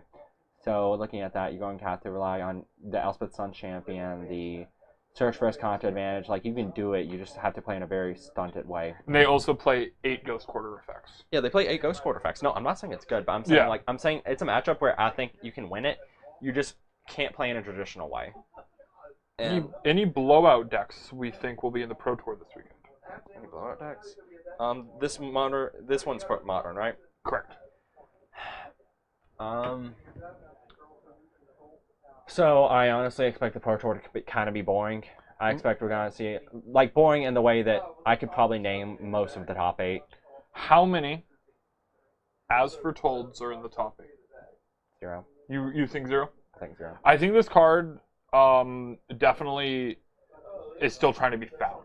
So like, I think it's still being found, but I think the big problem with it is that at Pro Tour, I expect a lot of high-level players to be looking at the format and see that the best interactive deck is Grixis Shadow. And Grixis Shadow is going to straight hard bully any deck that's trying to play this 3-mana enchantment. I would agree with you there.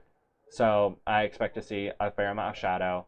I expect Affinity to get some splash. I don't necessarily know if I expect Affinity to make top 8. I expect there to be at least one deck with Inspiring Advantages and Lightning Bolts and Lava Spikes in the top 8. Yeah. Some type of burn deck. Control is iffy right now. Do you think Storm top 8s? Storm probably top 8. Do you think it's Caleb Sure? I don't know. If a Storm player makes top 8, Caleb Scherer would be the best Storm player to make top 8 because he's a good Storm player. So I do expect Storm, Affinity, Burn of some type to have some play. Grixis Shadow, I feel like the deck is going to be the deck to have the most amount of play over the weekend.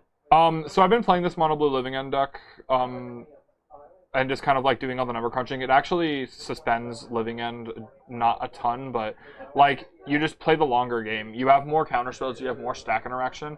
It's actually easy for you to resolve your As Fortolds through Jeskai interaction.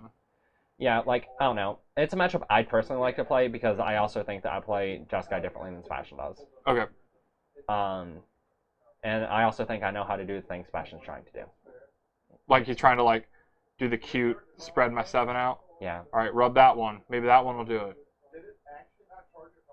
Okay. 2, Uh-huh. 3, 4, 5. Have we figured it out? 6. Okay. Oh, we found a 7. Okay. Alright, can he do it? I bet he won't Hand be able to do kept. it. Oh, close. Scry guy on top. A triple Teleria West. Are we playing Amulet? Put my land on your side of the board. I hope Sebastian does the same. Yes!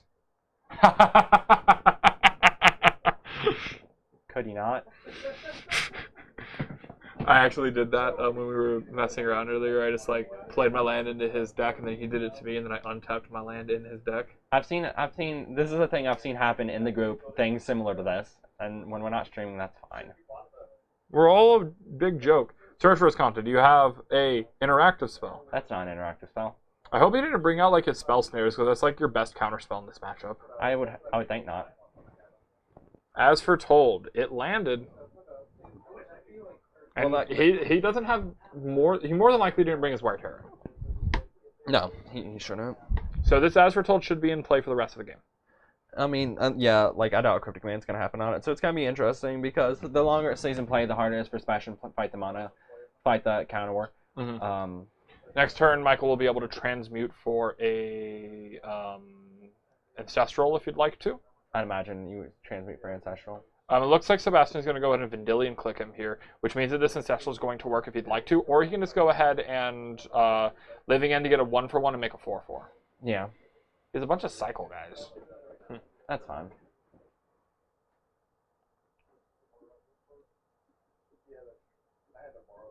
Don't think you take anything if you're Sebastian. I mean, this hand's not, yeah, like... I also think, from Michael's side, there's a good argument for just not even doing the thing of getting the Ancestral and instead just cycling a bunch. And it's like he's taking the Remand, which... Yeah, so if Michael draws untapped land, he gets... Yep, okay, so it's actually correct here to cycle once and then Living End. Yeah, because you get one dude. You get two. Two dudes. One additional dude is what I meant to say. Yeah. Instead I just said one dude. Yeah, so you get 2 of the 4/4 that let you scry whenever you cycle. So yeah, you should play your land, transmute into a Living End, and then cast Living End after cycling a... What the hell is this card called? Curator of Mysteries. Well, he could cycle an Architects of Will, I believe I've seen his hand. Yeah, I mean, if you'd like to do that, you can sure do that too. You can mind sculpt your opponent, or whatever you All right. call it. Transmute, I would hope getting a living end.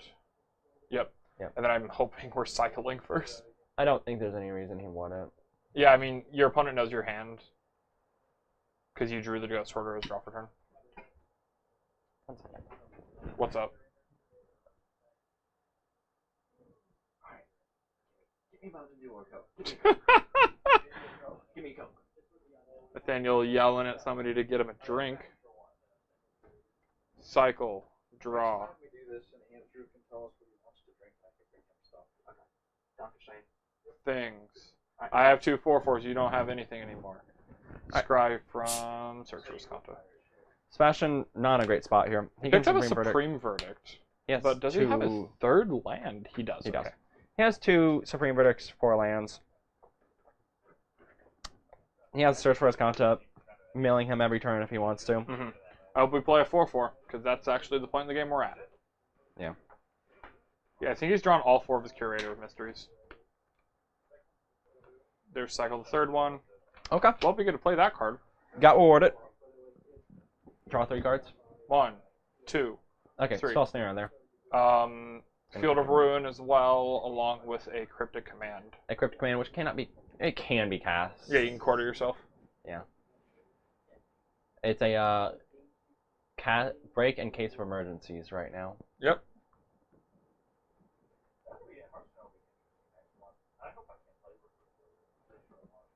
Next turn, we're at the point where As Foretold casts As Foretold. Yep.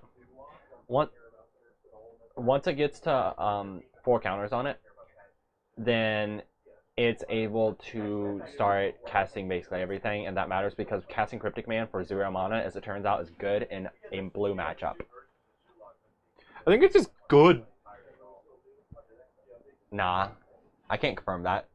0 mana Cryptic Command? Yeah. Not good enough for you? Nah, I probably wouldn't play that. Like, I'd put it in sideboard for this matchup. I think we're probably just Field of Ruining the Celestial Colonnade here, or okay, we're just not going to go ahead and make that play. Yeah, I don't think there's a reason to hold it. Especially because you have another Ghost Quarter. Mm-hmm. Picked up the Dimir Aqueduct. This is one of the matchups where it's actually good. Yeah. I imagine you also use it to pick up your Teleria West. Yep. That's one nice thing about... I mean, it's the main reason it's in there is to pick those up after they've produced mana for a couple turns. Mm-hmm.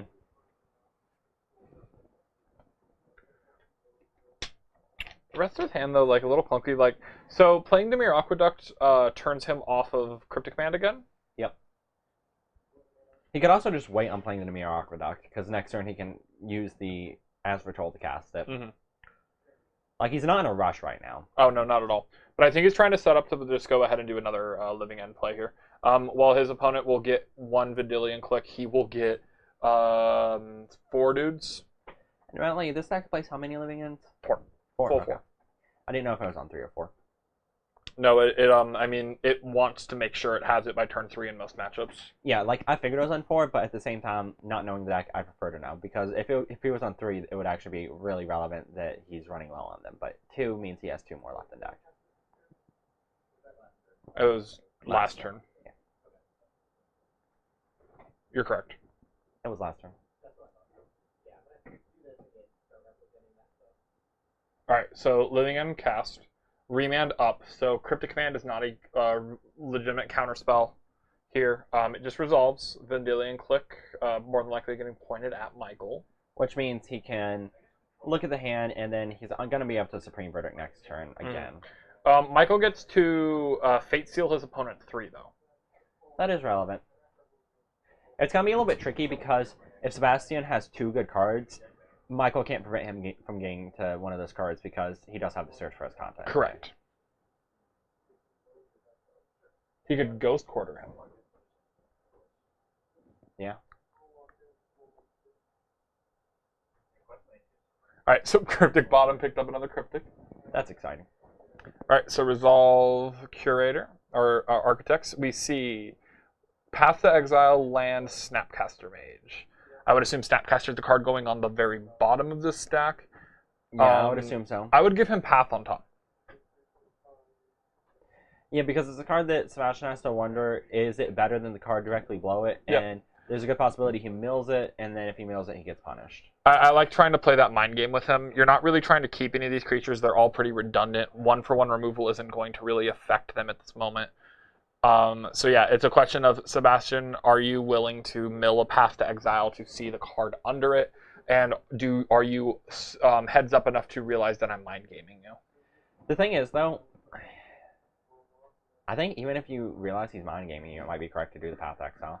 To bin it? Yeah, it may not even be good enough right now. Because realistically, Michael's not going to be playing the cast creatures game, or at least not cast creatures that are very relevant, because he's down to 1 Curator Mysteries. And a Path to Exile isn't going to do much against a full living end again. It looks like Michael actually put Snapcaster on top, and I think the reasoning behind that is because he has Spell Snare. That's fair. So he's going for a different game. Mm-hmm. Which is neat. Right. So search for his Kanta. Look, I believe it's Snapcaster made. I'm sure Sebastian's going to draw it and be like, what the hell could be better? Well, if he sees that, then he can almost assuredly read that. Well, he knows Michael has the Spell Snare. From what? Vendilion Click? Oh, okay. Okay, so Hollowed Fountain went on top. So we're not even going to try to mind games. We're just putting that card right on top. Okay, thank you. Okay. So his Kanta has flipped. And it has been Ghost Quartered? Okay. Okay, so that's neat. So interesting, but it relies on a lot of things to happen from Sebastian's side. It relies on Sebastian flipping it and on Sebastian searching. Mm-hmm. Yep, didn't see what else he set up. So now he draws for turn. Yep. Oh, what's he picking up? Glacial Fortress. Okay. Fine. He's going to get in there for 3 damage, cast the Supreme Verdict, and then they're going to be kind of... Well, Michael has 3 flyers. I mean, if you're casting Supreme Verdict, Yeah. you get in there. No, I'm just saying, like, he's not getting in for any damage. He's just going to try. Yeah, Verdict going to get cast here more than likely. 2, 3, 4. And now we're getting to the point that we're just going to be kind of playing the draw-go game because I don't remember seeing any threats in Michael's hand. Triple Scry 1. So, he has another Teleria West. That's worth another Living. End. Mm. Bottom 1, bottom 2, island bottom 3. And then draw from the scry, or the cycle. Okay. Finds Stiflebird. Okay. He can flash that in end of turn if he wants to, but there's no reason to because you're probably living ending. Yeah. That goes up to 4, picked up. Is that Bog? Bog is probably best land. Yeah. I can't tell for sure. Is Sebastian's hand secure the wasteland? I think so. Yeah, no secures in there, and Michael will have remand for that in any situation. And then yeah, you probably just transmute and living end. I don't see a play that's much better. Not at all. You have remand to react to whatever he might try to respond with. So the secure the waste buys him no time at all, actually. Nope. Because All the guys fly. Or there's, yeah, exactly 16 points of flying right now. Yep. So you have that Celestial Colony can buy you 1 turn. Mm-hmm. Well, no, Michael has Field of Ruin. The Celestial Colony can buy you 0 turns. Yeah, everything's all short up right now. There's a full set of Curator guy, and you get to stack his land draws. So you're going to make it to where he draws this Colonnade and then this Lightning Bolt and then a Dispel more than likely. Okay. Game's over. Neat. So You should swap those 2 instants. There we go. Alright. Here you go, Sebastian. You get nothing. Yep, and he just has a land secure. The Waste Twitch is going to lose to Remand. well, I mean, secure the wasteland loses to the 16 power. Yep. Colonnade. Pass. As for total on 5, can cast Street Wraith. Yep. Enter combat. Battle.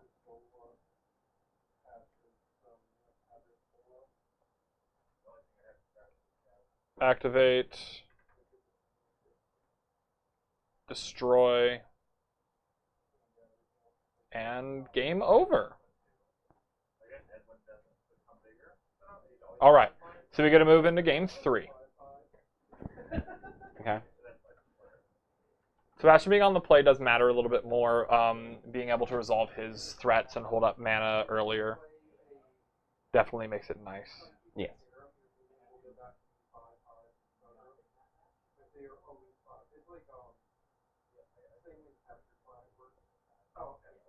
Okay.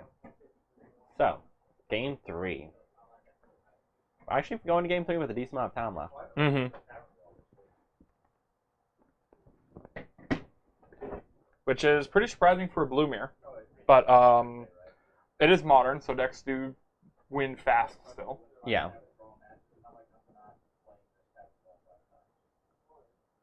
Okay. So, how do you think of this matchup? I know you haven't seen many games of it yet, but what are your thoughts on it? 2 wards? Mhm. Clown? Fiesta. Fiesta. In all seriousness, so I don't like this matchup for a lot of reasons. For which side? Yes. Okay. Just from both sides. It's one of those matchups where it's like it looks like a lot's going on, but nothing's really going on. Mm-hmm. It's just like a couple of counter spells, and it's really coming down to like one person tapping out or one person being out of resources first. Yeah, it's one of those matchups that's like it's something you don't want to play in a tournament, not even because it's like unfavorable for you, just because like A, it wears on you, and B, there's a good enough possibility this matchup goes to time. Like there's a possibility. It'd be a faster Magic player. I mean, like that's a fair argument, but at the same time, the way you lose a matchup like this is I by know. being a faster Magic player. Like you can try to press that advantage sometimes, but sometimes it's not correct too. Oh, I know. Don't worry. I like to give myself a lot of crap about not being a good control player, but all the games that I've played of control and my relative success in the games that I've played with it kind of show me that I'm just kind of being a joke. So, with control, there's a trick that I use when I'm playing, specifically standard control. Modern control doesn't work. Standard control, you play slow, you set the pace until the point that you are ready to turn the corner. Then you pick up your pace. At this point, your opponent sometimes, if they're a little bit worse than you, not to say it in like a really rude way, but to be blunt about it. Yeah. They're a little bit worse than you, they're going to try to match your speed. They're going to lose if they try to match your speed. They should be thinking about all the decisions, and what are we looking at here? No lands. Or island plus non-island cards. Was that his 6? Yep. How many mulligans has this kid had? On Michael's side, we have Stifle Bird, which I want that to hit a fetch land on his 5. Living End, Ancestral, 2 lands, and a couple other guys that cycle. I'm just little. Has Sebastian capped to 7? I don't know. I don't think so. Sebastian doesn't get to like play good Magic when he's on in the battlefield. That's just how it works. Is that boy? That boy's on 24 lands too. Like, Yeah. get that boy some lands.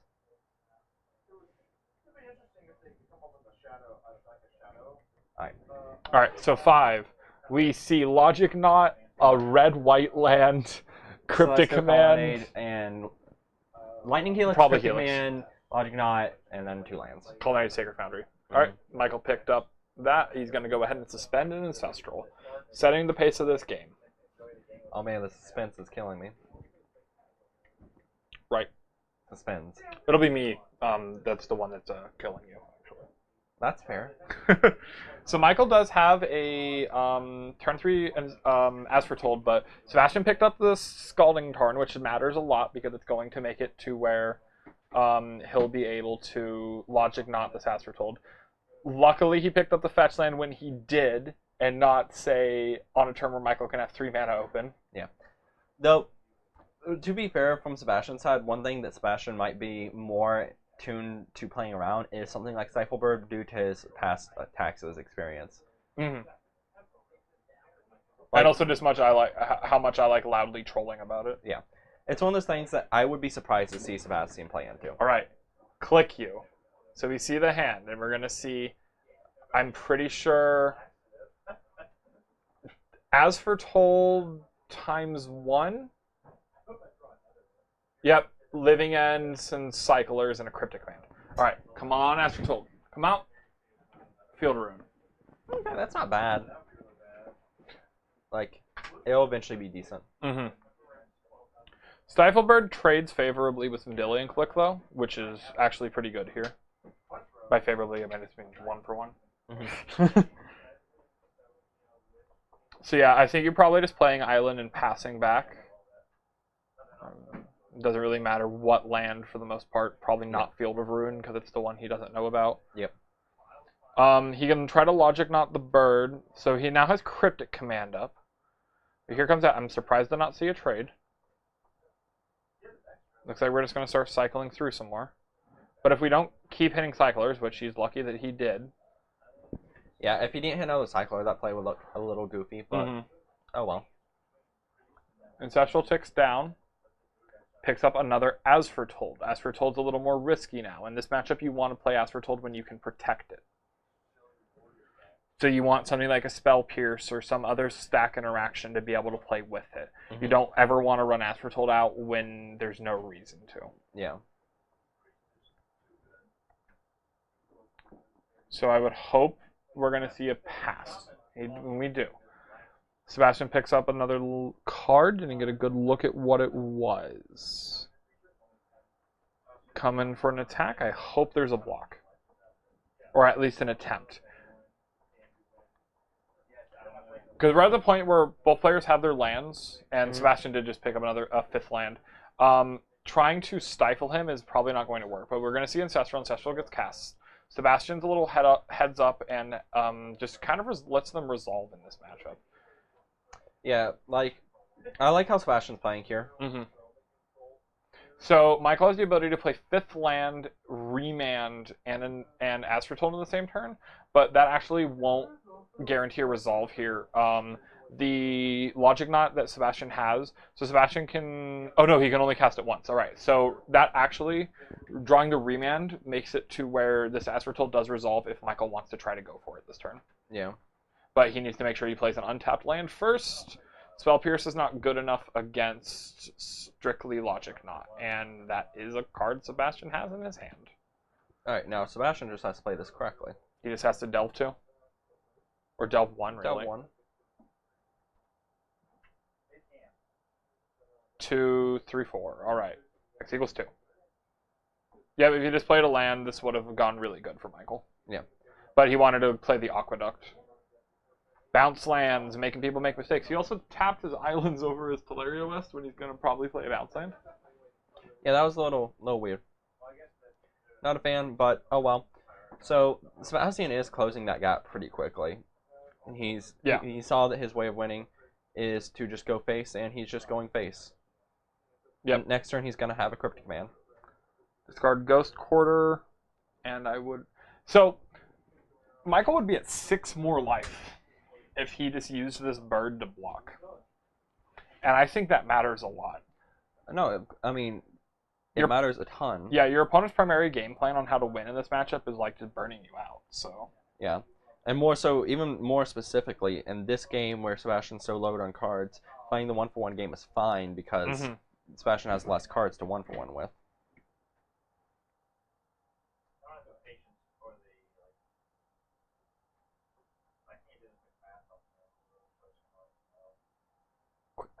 Quick math?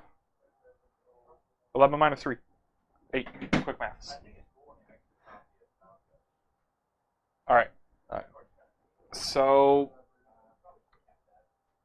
Michael binned the Bog, and yeah, realizing that Bog is kind of has a couple applications in this matchup. Yeah, being able to exile cards from Snapcaster Mage, being able to stop the delving. There are a lot of different things it's relevant for in this matchup. And so you know what I really hope happens? What's that? Stiflebird comes in. There he is. Yep, there is the bird. I hope you tap your bounce land first. Bounce land. It looks like he has his Powell lined up to be bounce land tap. I would hope so. Should be, yep. Should be that. There we go. So Sebastian can try to Cryptic Command here, which will be met with a Spell Pierce more than likely. Or it's going to resolve. I think that the way that Sebastian wins this is by getting in that damage. Mm-hmm. He has to get damage in and then hopefully burn him out from there. Yeah, and so he has to fight this war even though he knows he's most likely going to lose. Oh yeah, I mean Michael has a ton more resources in hand. Luckily right now the one thing that Michael's a little bit he doesn't have a ton of mana yet, but both players really haven't missed any land drops. Again though, just like if that untapped land came in the other turn, like As Foretold would have been running. Yeah. But yeah, Cryptic, I don't know why we're not using Spell Pierce in the situation where it works, but this is the world we're in. I assume we're going to cycle end of turn. We're probably not playing a 7-mana 5/5. Yeah. Yeah. Cycle, draw. Didn't get a great look at I mean, to be fair, if he just played a 7-mana 5/5 this turn, it wouldn't be bad. So did he have the mana? Yeah, he'd have the mana for it. But we're going to cycle another one. Picked up the 4/4. 4/4 is actually a little bit better because you get to play some interaction by holding up, like, say, Spell Pierce with it. Yeah. He picked up a second Field of Ruin, too. One thing that I actually did in this matchup is I literally just, like, Ghost Quartered all of Sebastian's red sources. Mm-hmm. What amount of red he has.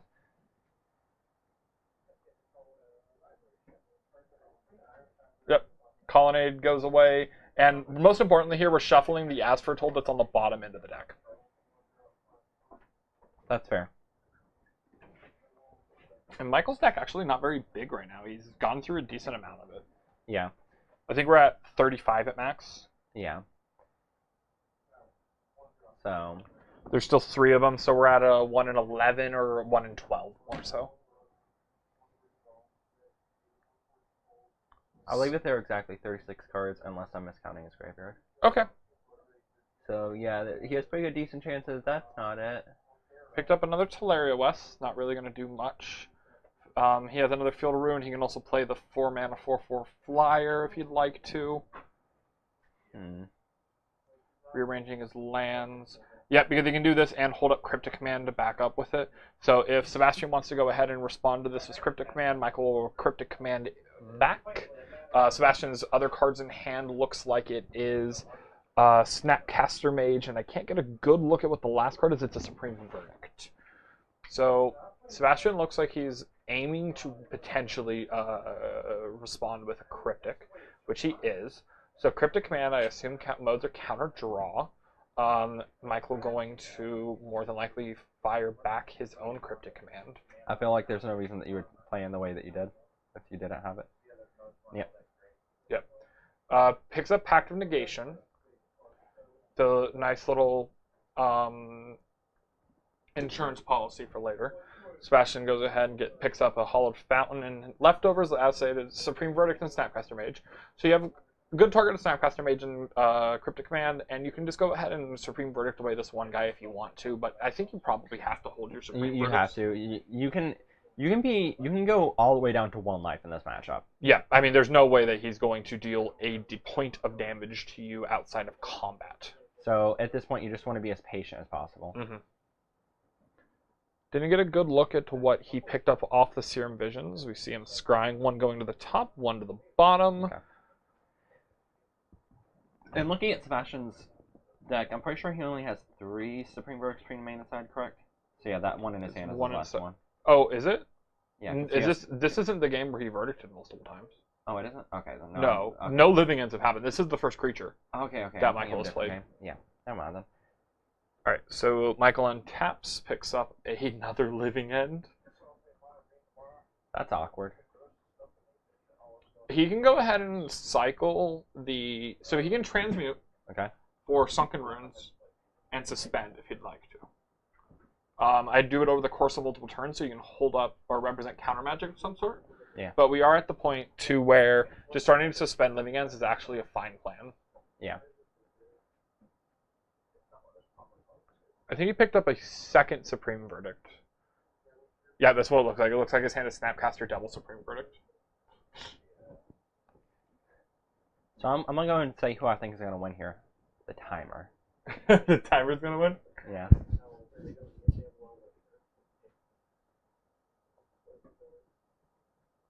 I hear Popper.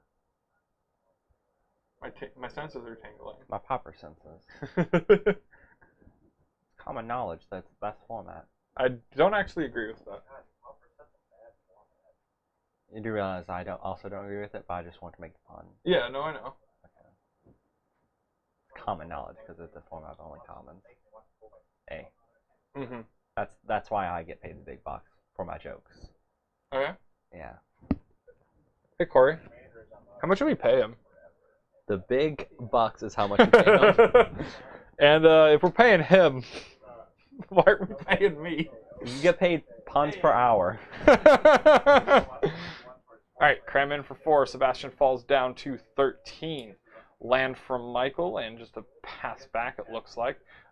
His hand is kind of goofy, though. He doesn't really have anything to do right now. That's what I feel about this matchup. Feels like a lot of that. Are we just ambush Viper in? Yeah, there's nothing to flash back. There's a Serum Visions. No, this is instant speed. Why are you doing this? He's at 8. No, kill him. Bang. Oh, he's at 8. I didn't realize he was that low. Jesus Christ. Yeah, that click hit him for like 9. Okay, this is okay. Michael's down to 6. Sebastian has Nahiri. Oh boy. Yeah, I think you have to pack that. You don't have any other interaction with it. You are packed of negationing that.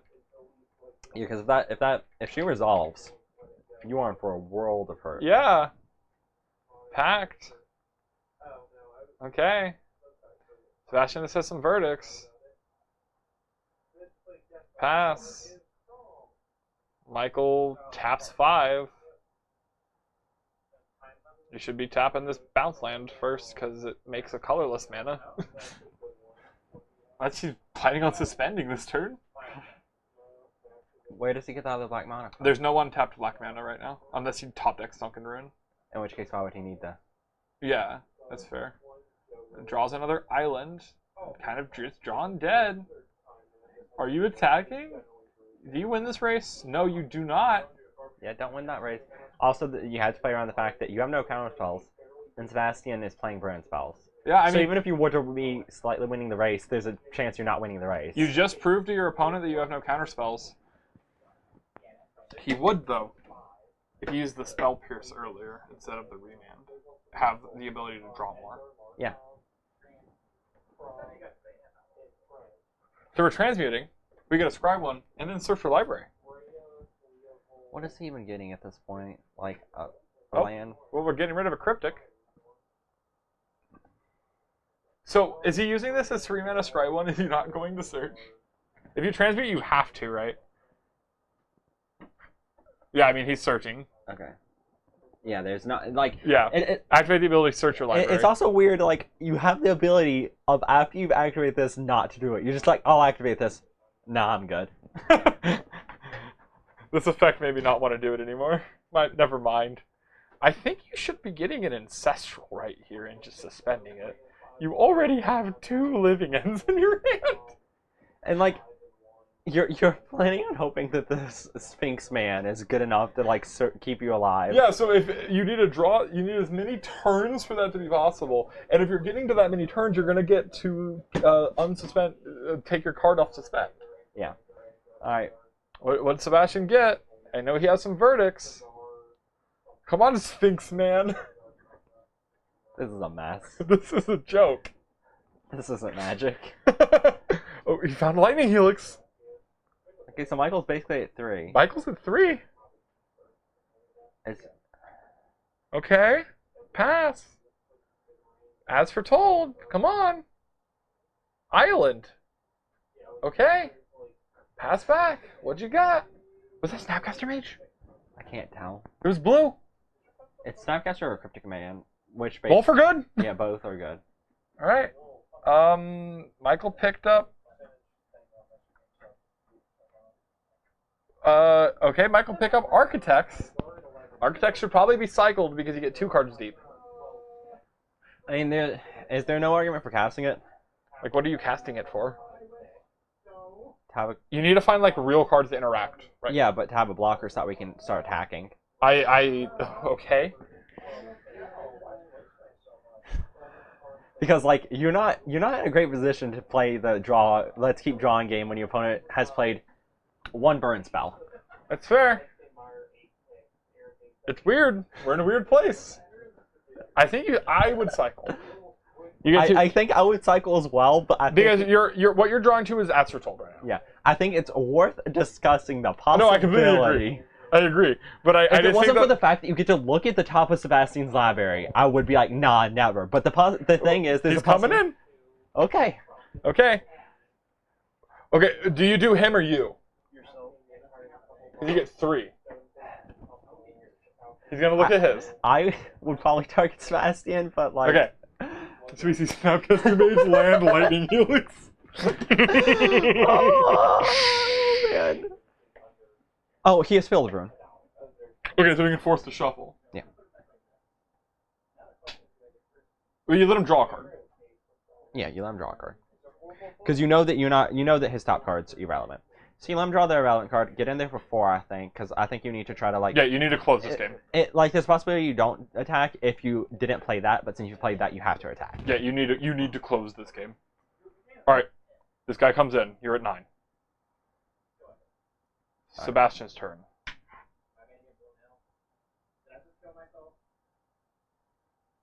just really want to pick up the mic and be like, yes. Click. Click's lethal. Oh, he has click. Yeah. No, wait, but if he looks at the end of turn, it's not lethal. I hope he doesn't helix on end of turn. Oh, well, now he won't. Yeah. Counterpoint. He looks at it and goes, "Take nothing. Yeah. Lightning helix you." Wait. So stop thinking. Okay, draw a card. Do that. Bolt you. Dead. What a way to end. Whoa. What a way to end. All right. So thank you guys for coming in. I don't know who all stuck around. Tonight was a bit of a mess. I At think, certain in all points. honesty, we're getting to the point where we just say that at the end of every night. There's some nights that I actually like walk away. I'm like, I feel good about this. Well, I feel good about this. I feel like hopefully somebody learned. Yeah, I learned some things. Which, is not how to play Affinity. Yeah, that one. So, anyways, thank you guys for tuning in. Please do continue to tune in. We at the very minimum, you get to hear our like delusion rambling, and like that's probably worth something, right? Or That's desperate ravings. desperate ravings. That's worth your Tuesday night, right? It is. It's not worth my Tuesday night, but it's worth yours. So, anyways, thank you guys for coming out. Hope to see you next week. We stream every Tuesday, starting roughly at 7:30 EST, and we go until about this time. Hope to see y'all next week, and good night from the basement.